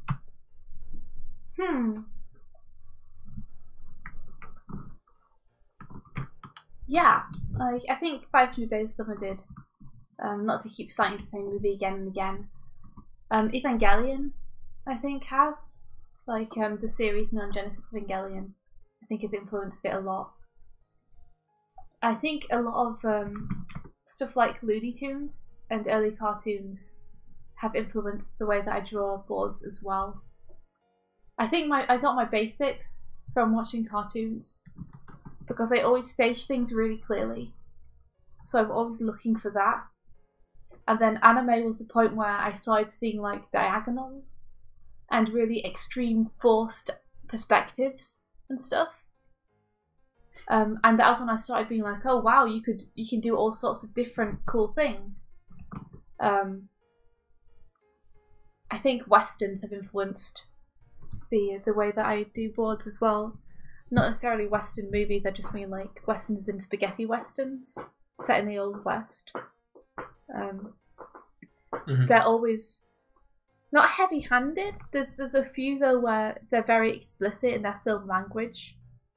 You know, you'll have someone walking into the middle of a noose, silhouetted, or you'll have extremely big silhouettes against extremely small silhouettes. Like there's enough space and distance in the environment to really be able to make some people small versus other people big. Yeah, whereas in a lot of places where you're filming people, say inside a house or in a park, there's not necessarily as much room to have that extreme difference in size unless you really push it. Yeah, unless you like play with the camera, I think it's focal length. Yeah. In order to like distort the sense of perspective, and then you're creating unease. Yeah, it was really watching anime though, where I started to notice the difference between having like wide angle shots and telephoto lenses and stuff. Yeah. Like anime was the first place that I started to see more adventurous camera angles being used in animation. Things like fisheye lenses. Or inside the Othello board. Catching it before it tips its... Yeah. It's yeah, so that lots of cartoonish movies, lots of Muppets movies. I think things where things are staged from the side. Anime also they do like cutaways to related imagery or something that kind of has a scene break. But we can do it like in the middle of a scene as well. Like if you, I don't know if that's a reference to creating tension in like samurai movies, but I always remember like there being fight scenes and you know those water features where they like fill up with water and then they come down and they hit. Yeah, the silence and then the dup, dup, dup, yeah, and then dup, dup, dup, again. Yeah, so great. It's like a heartbeat for the little scene they're in. Yeah. Do you see any influence in my boards tips from different places? Like if you were to guess, what would you say? Also, can you recommend me anything to look at, not specifically?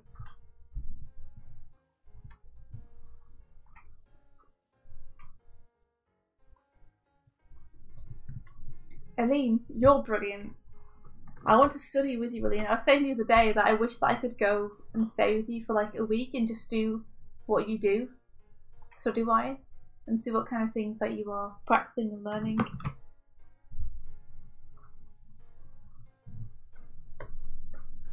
See, I wonder, like, if I can get away with doing her wispy whiskers. Like, I love drawing faces. I always feel like I have a problem with boards, which is that every time anyone's saying anything, I want to be showing their face because I want to be drawing the expressions.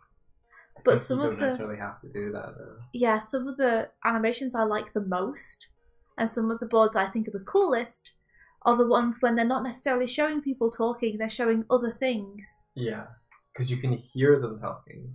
Yeah. And you can hear how they feel. And if you've got a good voice actor, then you can rely on them to carry and deliver the dialogue. Yeah. I remember that scene in Cowboy Bebop they were watching the other day, and they're in the elevator, and he's literally just facing into the wall in the corner because he's looking out. It's such a good character thing. It's like, well, he would be. Yeah. Like, it's not like, it doesn't feel like a cheat. Well, it's because he looks like he is what is it? Something the scene. Surveying, like, what is it when he's casing the joint. Mm-hmm. Like, he's looking out the window trying to see like what they're preparing, like what they're about to go into. That's something that I could take from anime more. Is one of the things I noticed when I watched anime for the first time that I really loved is the fact that when someone is talking, rather than just being on the face of them talking and doing back and forth, over the shoulder. Yeah. You know, like most American movies tend to, what anime series and movies would do is as someone's talking, they'll be showing you just different aspects of things that inform the movie or the themes or the things about the characters. Like, they'll show you a glass of water next to a plant. Yeah. And you'll be like, okay, that person takes care of this living thing. Or you'll show their hand and their fingers will be like just flexing slightly. And you're like, okay, there's unrest behind this thing they're saying. Yeah, think of Crocodile in One Piece. He has like a massive fish tank in his office, which has like massive like sharks and shit. Yeah, or they'll just show like the window and aspects of the room. And they'll just be like, well, this is the atmosphere that's happening as they're talking. A lot of that is set and environment design. There's a lot of storytelling you can do in an environment that tells you more about the character than they themselves. Like, that you can use like rough layouts of the... As I was laughing because I read the chat, and Aline says, I'll study hard so that if the day comes, you won't be storyboarded. You won't be disappointed. My brain got confused. Oh my god, I'm crying. That's awesome. Oh my gosh. That's really funny. I thought she was trying to make a play on you won't be storyboard by her storyboards. Like, I know, very nice, Mike, very nice. Oh, yeah. Like, I'm just using this as an example. Like, I've got him up here, and I was watching through it, and I was like, yeah, it works okay. I kind of feel like, because of the way the music is at the end, where it's like, like, it starts to get real fancy, it feels like I want to just see his fingers. Mm-hmm. And I'm like, oh, but I want to draw Aaron's face. Right, yeah. But it's like, but would it work better with just the fingers? Like, would that convey the point better? This is the kind of stuff that Kevin's very good at. Kevin's very good at timing, and he's very good at directing the shot and choosing appropriate shots. Yeah. Whereas I tend to get carried away by getting excited about animating something. Like the artistry of it. Yeah, I just focus faces, but that's not always the best way to go. No. So I'm going to try this new thing. Try it. Be mindful. I will. Push yourself. Yeah, I'll do something that I wouldn't usually do, and we'll see how it works. But I'm sorry, I interrupted you while you were talking. I don't know what I was going to say. Oh, I'm sorry. Oh, Elaine says, I have a question for you both. I'm having a weird disconnect with necks and shoulders and head placement. Is there something to look out for when drawing head, neck and shoulders? Yeah. Yeah. Yeah. There's a couple of things that might be able to help. I hope so. So the clavicle is always what I look for the center of weight on the body. So this isn't necessarily shoulders and head placement specifically, but generally if you place your feet either side of the clavicle or in a place where if you draw a line straight down from the clavicle to the floor, you can see how the weight placement around that kind of makes sense. Mm-hmm. Then it'll help you to keep your characters well weighted. So if I was to have a pose like Oh, hello. this, for example, draw it down to the floor there, then I know that I have to have, if I want it balanced, feet kind of like Hey, Miles. this to keep it balanced. Obviously, sometimes you want your character to be unbalanced, which is perfectly fine too. But that's a general good rule of thumb. For heads and necks and shoulders specifically, I always remember that it connects to the back of the head further back than I think it does. So I remember that it's this ball, this circle, this skull, I guess, this very simplified skull that you are connecting to the neck most. And then I tend to draw forward from there, so I'll make this into a smooth thing and then draw forward from there with the shoulders and everything. From the front,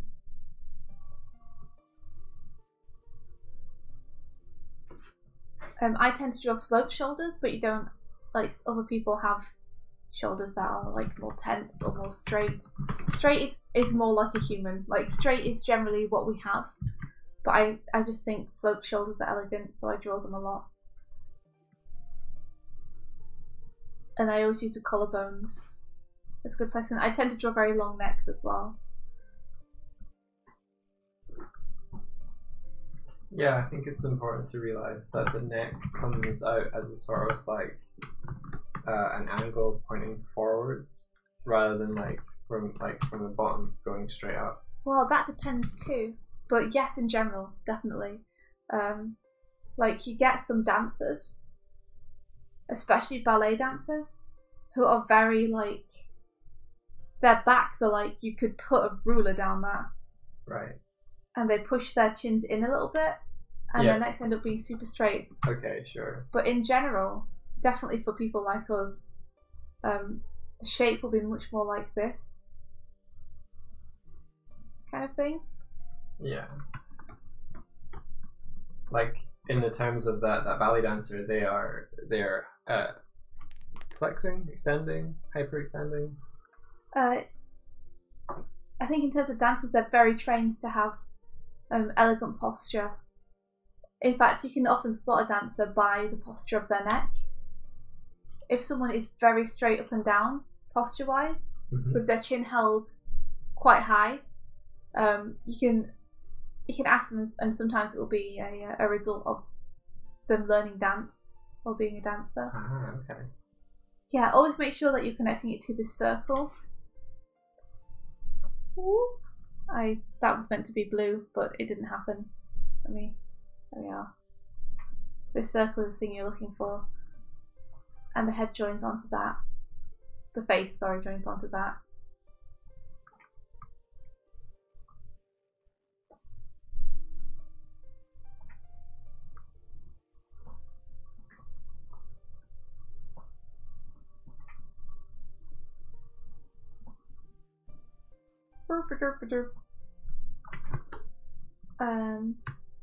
Yeah, I think that's about it. I'm trying to think of like tilted heads and stuff. Like when you have a character doing this kind of thing. Just always remember to connect it to the base of the skull first. Rather than thinking about it face first, think about it like skull first.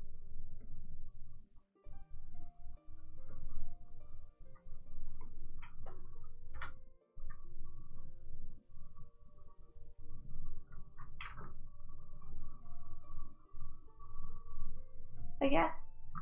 And it'll help it to feel connected like you can see the stretch there and feel the compression here. I'm joining that all on to the base of the skull here. So it's always going to join on. Slightly more towards the back of the head than you might think. I hope that helps. Are there any specific angles or anything that you're having problems with? Or is that helpful? Yeah, we are constantly hunched, Tibbs, you're right. Oh, they have such beautiful posture. Oh my gosh, ballet dancers. Oh, don't even get me started, they're so beautiful. Beautiful people doing beautiful things with their bodies.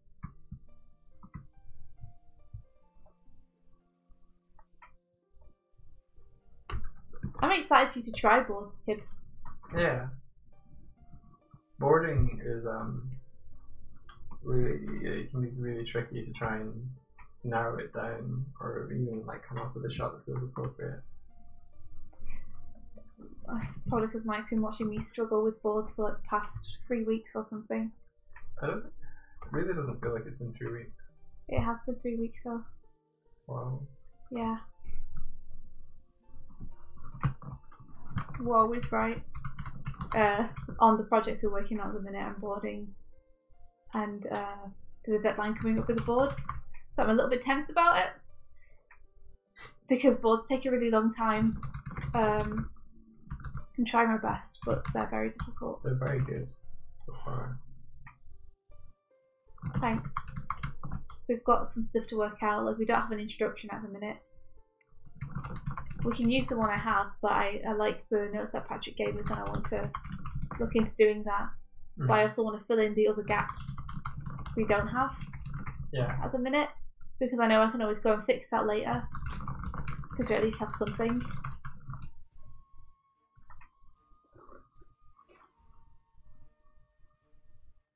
Ninja Rules says, do you not save your streams anymore? I think they set to go unlisted, and we usually collect them into playlists if we're working on particular projects, but I just haven't been. Oh, we do save our streams. Is there not a playlist that people can go to? Not presently, no. There should be. I can collect the ones for like the different projects you've been doing for like Bombarded and that sort of thing. Yeah, that'd be good. Yeah. I'll make a point of doing that today. What we were meant to be doing was to be streaming and then only listing the first ones in each new endeavour we do. Yeah. So the first streams for Bombarded, the first streams for this project, so people can easily find them. I like what GT Live does, which is that it streams, the stream is unlisted, but then it goes to a playlist of all the streams. Yeah. So if you want to find the streams, you can go to the playlists and watch them from there, but they're not cluttering up the channel. So that's likely what we'll do. I'm also really sort of bored of the lane, so don't worry.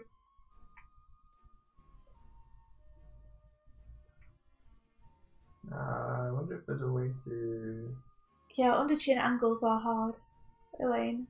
I see a lot of people struggle with those, and I also struggle with those sometimes too. I think the main problem I have with people drawing under chin angles is you often get this kind of thing. People tend to put a lot of emphasis on this jawline. Like they'll really heavily draw it.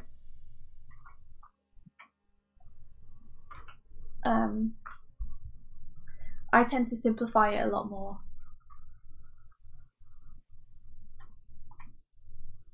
There we go.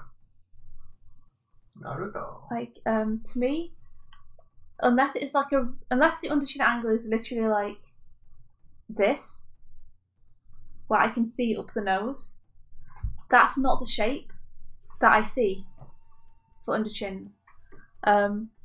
It tends to be more flat, I find. Like, it's just like that curve that the front of the face is on. Look at this terrible drawing. That tends to flatten out. I'm just showing you better. You might want to zoom in on what you're doing, just because it was small on the screen. Okay, let me. I've got it better now. But See, so yeah, people tend to draw it like this, basically, and I find that that kind of extreme angle of under chin that people seem to really heavily emphasize too. They often use really heavy pencils on it. Is actually more for this kind of angle, where you're like directly underneath the person and you can see up the nose and everything. Otherwise, for me, the curve just tends to flatten out. So it's more of this kind of thing for me. When I'm looking at an up angle. One thing which would help is I've seen a lot of people do those studies where they take a head and they draw it from like a bazillion different angles, all on one sheet. I always find that really cool. But yeah, I simplify a lot. I try not to draw the underline of the jaw too much in general. The brows kind of become the top of the forehead almost.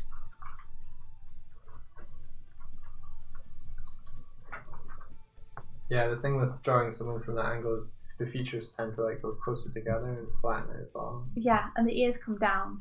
Yeah. Ears come down, face go up.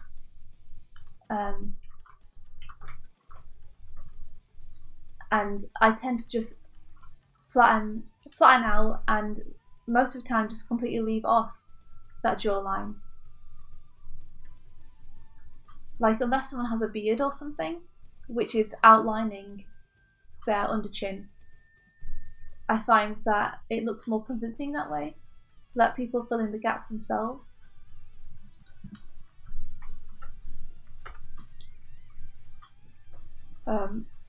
If I do have an underbeard, doop doop boop, then again it's flattened out for me, and sometimes I'll draw like, you know, the little bit under here where your face joins onto your neck, this bit.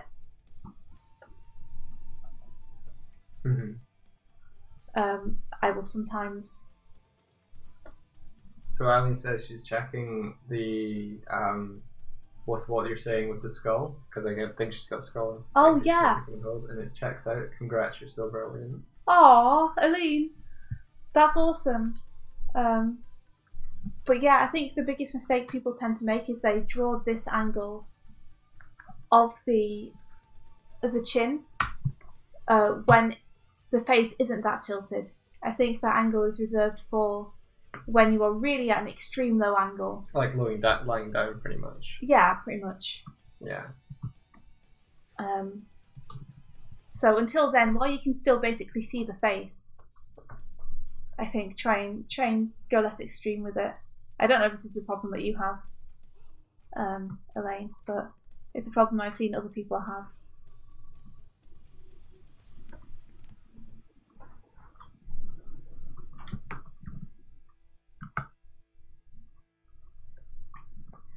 But yeah, anywho, so that is how I normally handle it, and that seems to do me okay. It's surprising how, in general, not detailing things and leaving lines out can help you get away with a bit more, because people will naturally fill in what fits with their heads, doing some of the work for you. So if you're unsure, try a few broken lines in there. That said, I'm not advocating not finding out how things work. I think you should always challenge yourself to figure out stuff you don't know. You're right. What do you think of my Buffy cat? She's adorable. Yeah. Look at that adorable face. Let me show you that adorable face. There you go. Okay. Let me try this.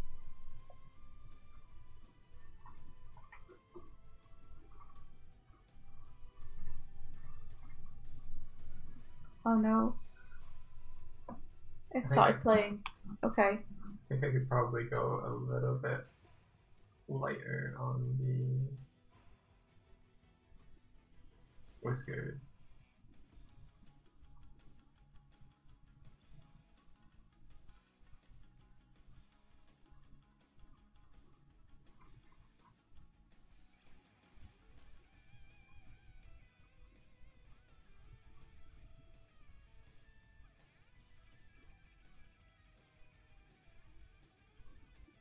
I think maybe I've done too many whiskers.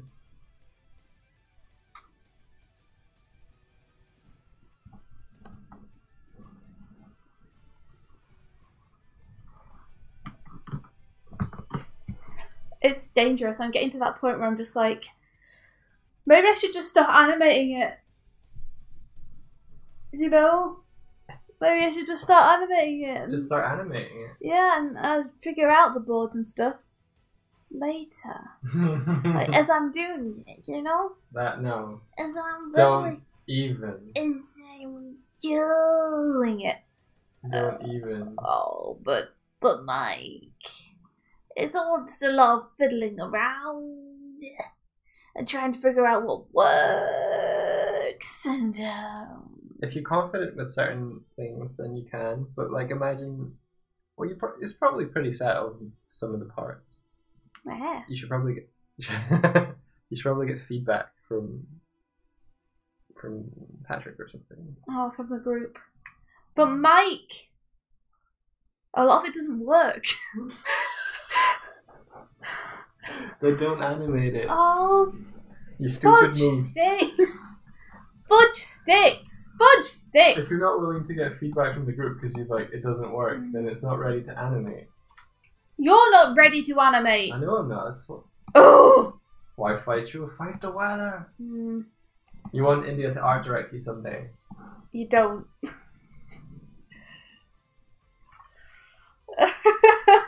It's like, no, India. God damn it, Aline. I'm getting really itchy. I want to do it. You've been storyboarding so long. I think that's why it is. I'm bored. Do a short. I can't get it to work. It's hopeless. Do a short animation. I can't. This Scratch is. the itch. Do you want to know something I haven't told you? You've been animating in secret, No. like a dark in a dark cupboard somewhere. No. You got a little light box in there, don't you? Under the Ha stairs. ha.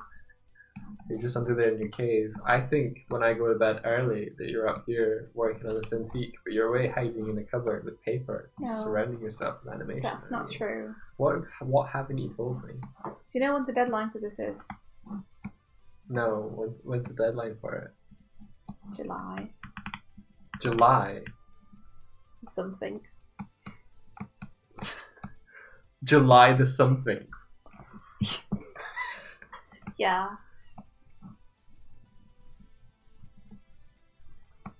I was busy. There were other things came up and I was busy. How long is your section? Not too long. How long is your section? It's like 40 something seconds, isn't it? It's 1,198 frames. Wait, 1,199. I don't know how many seconds that is though. How many 24s is that? I don't know. Oh, I don't know. 1,199. 2,000. Let's call it 2,000. No, sorry. Let's call it 1,200. Is what I meant.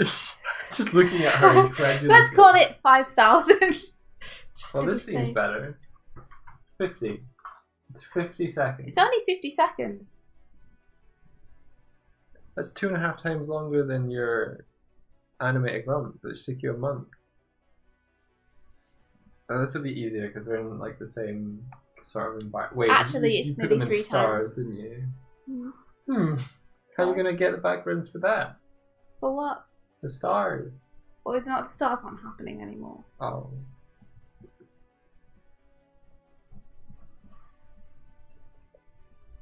Have it faster, so let's go for it. Yes. I like this enabling. You probably better start animating. As he says, and so we get to the reason I chose not to take on this Game Grumps project.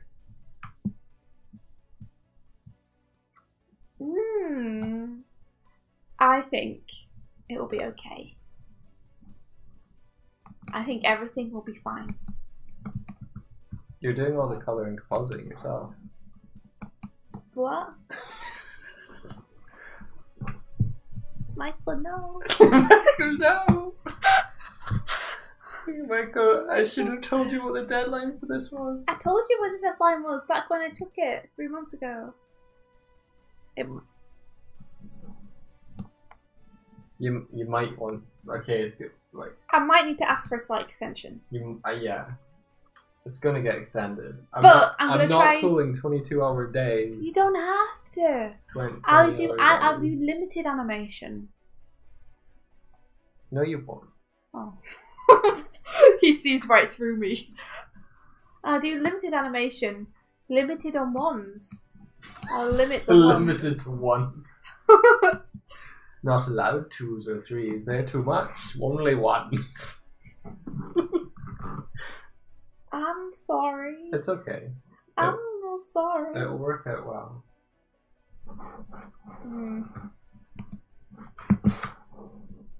I think you'll find, in actual fact, the deadline is the 23rd of July. You know, that's almost a month. What is it? That's more than a month away. 23rd of July. I don't need to start this for another 3 weeks. It'll be fine. I'm sure it'll be fine. Why the fuck did you go like, I don't know what I'm doing in this, I'm just going to spend a couple of weeks doing the bombarded thing instead, if you only had until the end of July? Well, because, Michael, I didn't know what to do with this, and I didn't have the time. I was like, I just need a couple of hours to sit and think about it. But then I didn't have a couple of hours to sit and think about it. So I didn't. You know? Okay. So what you're telling me is for the next foreseeable 5 weeks, we're going to be working on making this together. Well, no. I mean, I'll be working on it in the morning streams. But what I'm saying is I want to nail the storyboard soon. Because I want to start actually animating it. I missed you too, Elaine. Missed you too. All you nerds, epic point around.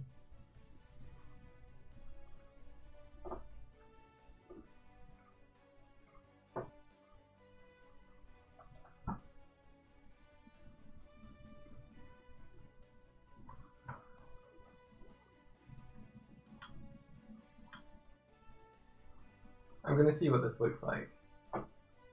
File, save as.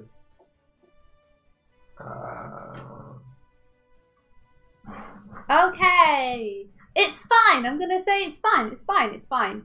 I'll figure out the massive piano rotating shot later. I'm sure. I might do a quick zoom instead of having these in between frames. I think I'll just zoom straight to it.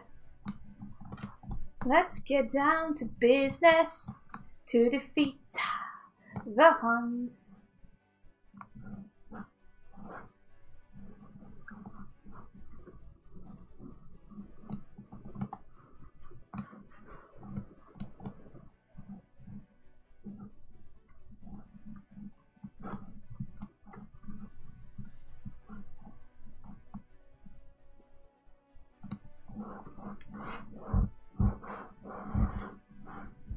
So let's see if I can do something cool with the camera. Okay, then.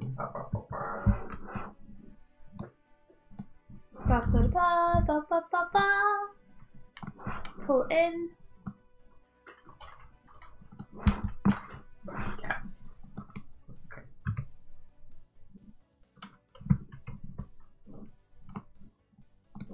Then zoom out super quick. Whoop. And then back in. And then we'll ease into that and out of that.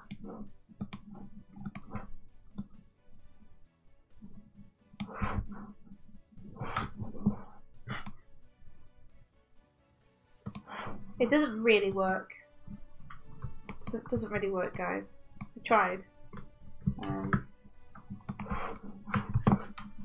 How small can it go and still be kind of... You know what? Actually, that does work. I think it does work. Yes, that does work. I'm going to give this to you guys for feedback. You rip it apart. Because I need to start animating this as soon as possible. So the more problems and suggestions you have and can find, yeah, the better. Yeah. Basically. I'm finding it difficult. I've never boarded anything this long before. And I want to make sure I keep it interesting. You know, you guys let me know what you think. I don't want to obscure. Maybe I can, like, move her behind things. If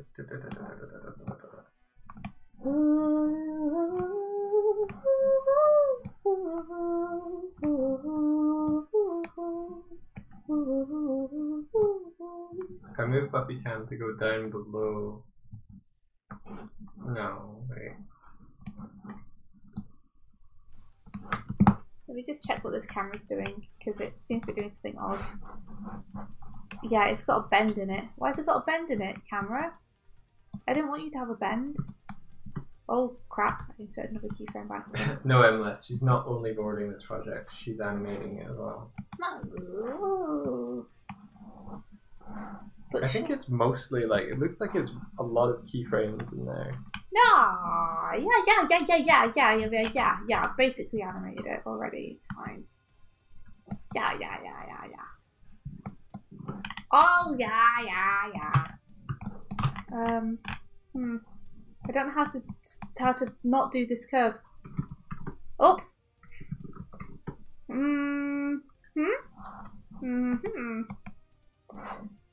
Oh, I don't know what I did. I don't know what I did. Let's just undo that. What the actual F? What the actual F? What's happening? I'm very confused. What? Why? What are you confused by? Well, it seems to just be doing weird things now. I didn't do any of this stuff, but when I press undo, it does all these things I didn't do to the animation. I'm extremely confused. Okay. Okay. What is going on, guys? I'm just gonna redo all the way up to where I was. Don't know what he thinks I was doing. I don't know why things suddenly ping differently there. It's very odd. Maybe because that's where I was meant to zoom to. This timeline is too long. Can't figure out what's happening. I'm not tracking or paying attention, so I have like no advice. Mike's out. I'm making a frame for the Buffy cam. I'm getting really invested in the Buffy cam. Why does it suddenly do that when there are no keyframes? Like, there's something obviously happening here between these two frames, but there's no keyframes. Like, I do not understand why that's suddenly happening. This makes zero sense. Why is that? What is that? What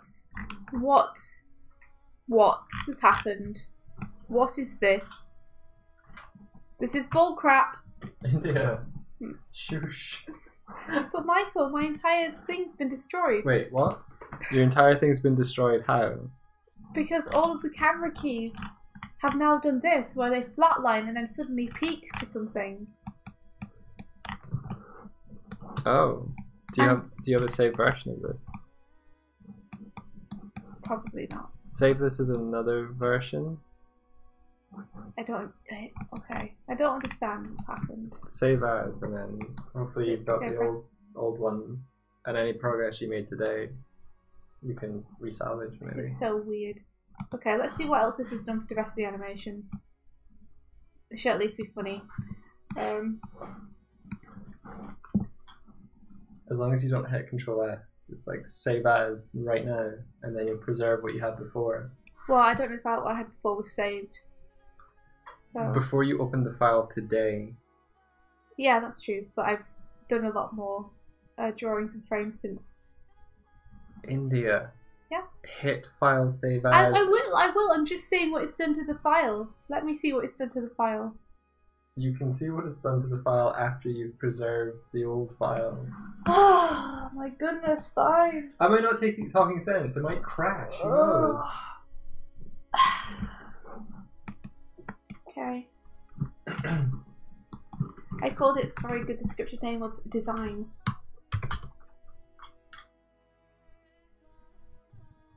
I would like to figure out what happened. I just timeline drop, timeline drop, timeline drop, add point, remove points. Delete objects. Let's go back to that.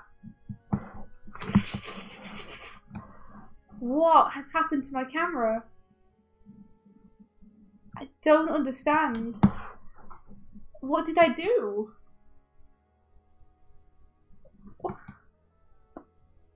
I didn't do anything, but the camera's completely changed. What can you do like control? No, you can't do control Z back. No, because it goes back to things I didn't do. I'm really confused. Have you maybe hit a key somewhere, like way late in the timeline, and it's interpolating to that?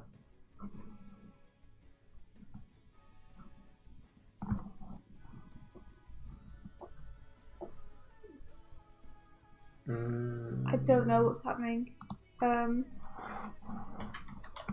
Maybe I hit a key or something, but I don't know what that key could have been.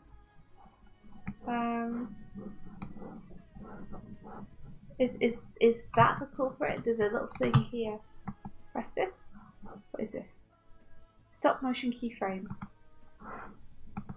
Is there something other than a stop motion keyframe that I can hit? Nope. Okay. Okay. That's okay. Please stop being a stop motion keyframe. Turn that off. Please stop turning yourself back on. No.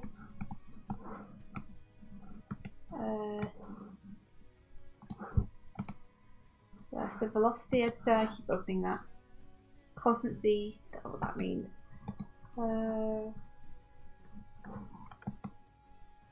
I don't know.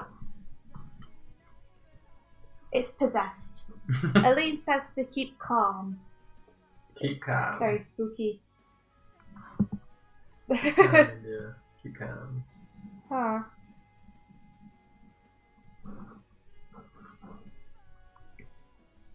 I mean, if I just press control, but I mean, it looks like it is tweened. It looks like it is tweened. Let me just try opening an older version and we'll see. Open recent. Design 3. Discard those changes, please. See you, Elaine! See you, Elaine. We appreciate you. We appreciate you.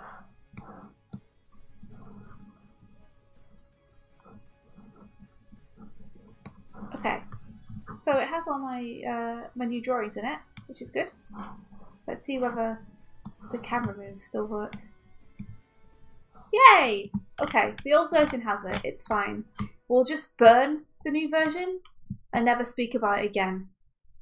Well, what did you do in the new version this morning?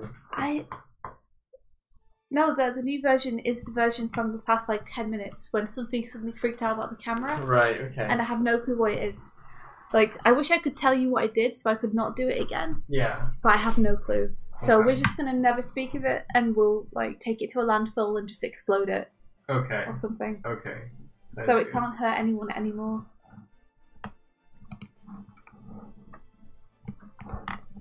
All I was trying to do was figure out why there's this weird curve. And here I go, about to do it again. So there's a weird curve, and I just wanna find out why. That's velocity editor. Don't know why that has a strange curve.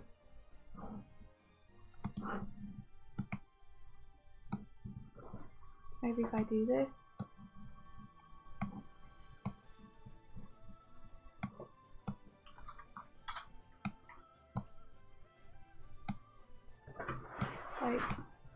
just want you to not have a curve. Please stop having a curve. Straight. I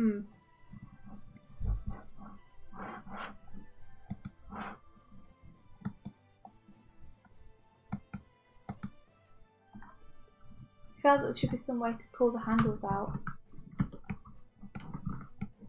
You know? Yeah. Select right handle. But it's not giving me one. Select left handle? No. Okay, well how about I'll just put another key here. Now delete this key. Haha. It's still got a curve. What bullshit is this? Curve in a bad way or curve in a good way? In a bad way. In a bad way. I'm trying to zoom in on something and it's put a curve on the X. So it's just going like that. Oh, and I right, literally okay. just want it to zoom. Right, gotcha. Like I just want to zoom. You just want to zoom. Check it. I made a little frame. I might make the frame a little wider so it's a little more noticeable on the stream. But and a little I put Buffy's head on the stream. That's adorable. She's a little beauty. Hope that's okay. I've put another frame in now. I decided that it's not going to work anymore. Which is fine.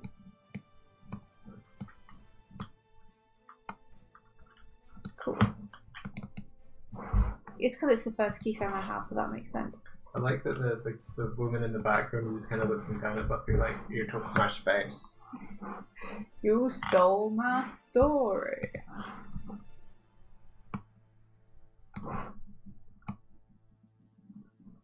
That's more like it. That's what I wanted. I just wanted a slow zoom. Yay! Cool.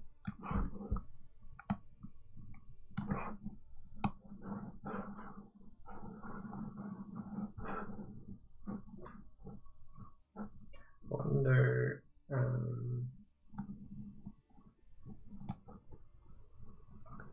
Okay, I'm gonna put it over to you guys, and you guys can tell me what you think.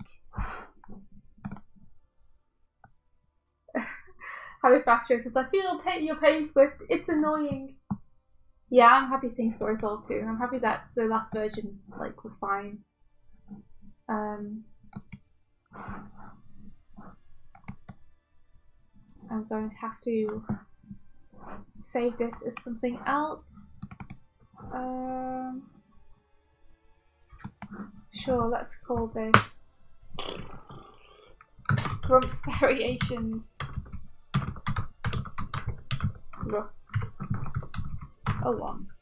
A 1. A 1, a 2, a 3, a 4. 1, 2, 3, 4.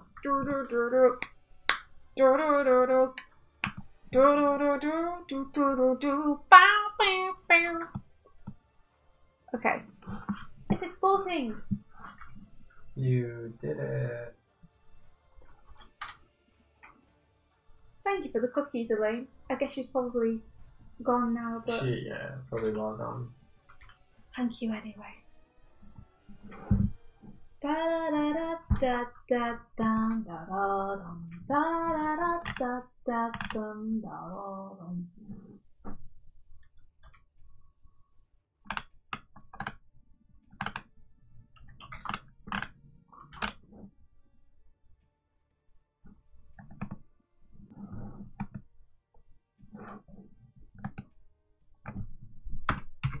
There we go. It's exported. Do you want to call the stream here, Mike? Very shortly, I'm just finishing this up.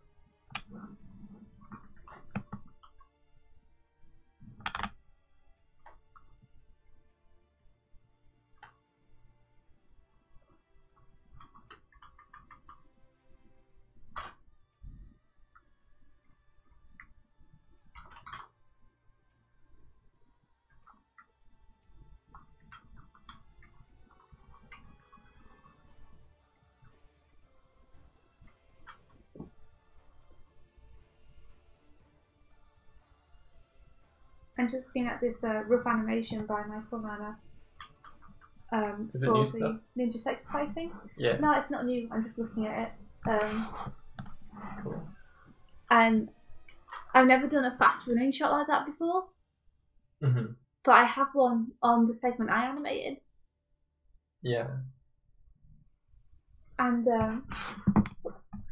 I'm just seeing how he uses the surface lines to make it look like he's running really fast. And I'm like, I should have used those. Guess you live and you learn. Yeah, it's good to see, like, get a tip from someone who's approached the same problem as you have and come to different conclusions. Yeah.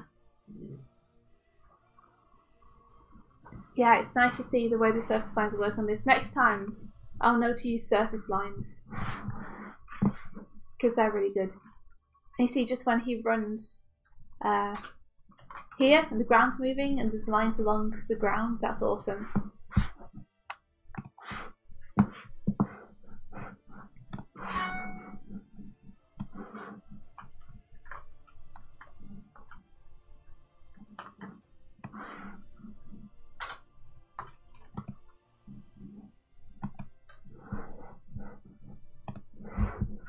Let me find this.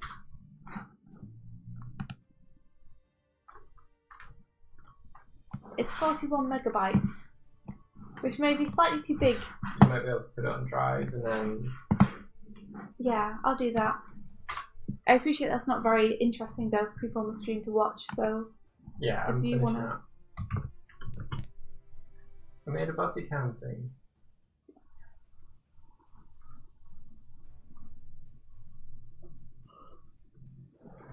It's a little weird text-wise, but... Yeah. Yeah. Feels like it needs to be bigger, so... Yeah. You can read it easier. I mean, that's okay. Buffy cam. Well... Yeah, good day, people, and good night to anyone who's off to bed. Have a great day, and I hope all your projects go really, really well. Thank you guys for hanging out with us and for helping me through various difficulties with recording and with just getting my stuff to work. Various strife. Yeah.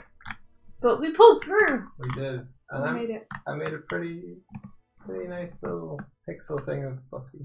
You did! It's awesome. Thanks. I think Alrighty. I still need to give her like the quote, like the left hand whiskers, but I'll do that just now. Yeah.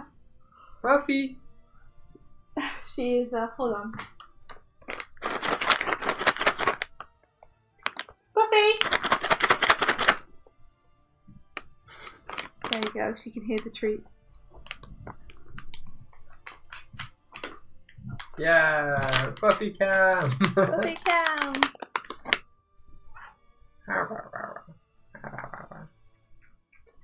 So, Good kitty. to you all, may the rest Of your day be filled with adventure! adventure! Have a good weekend, everyone. Yep, see ya! Bye bye. Bye bye!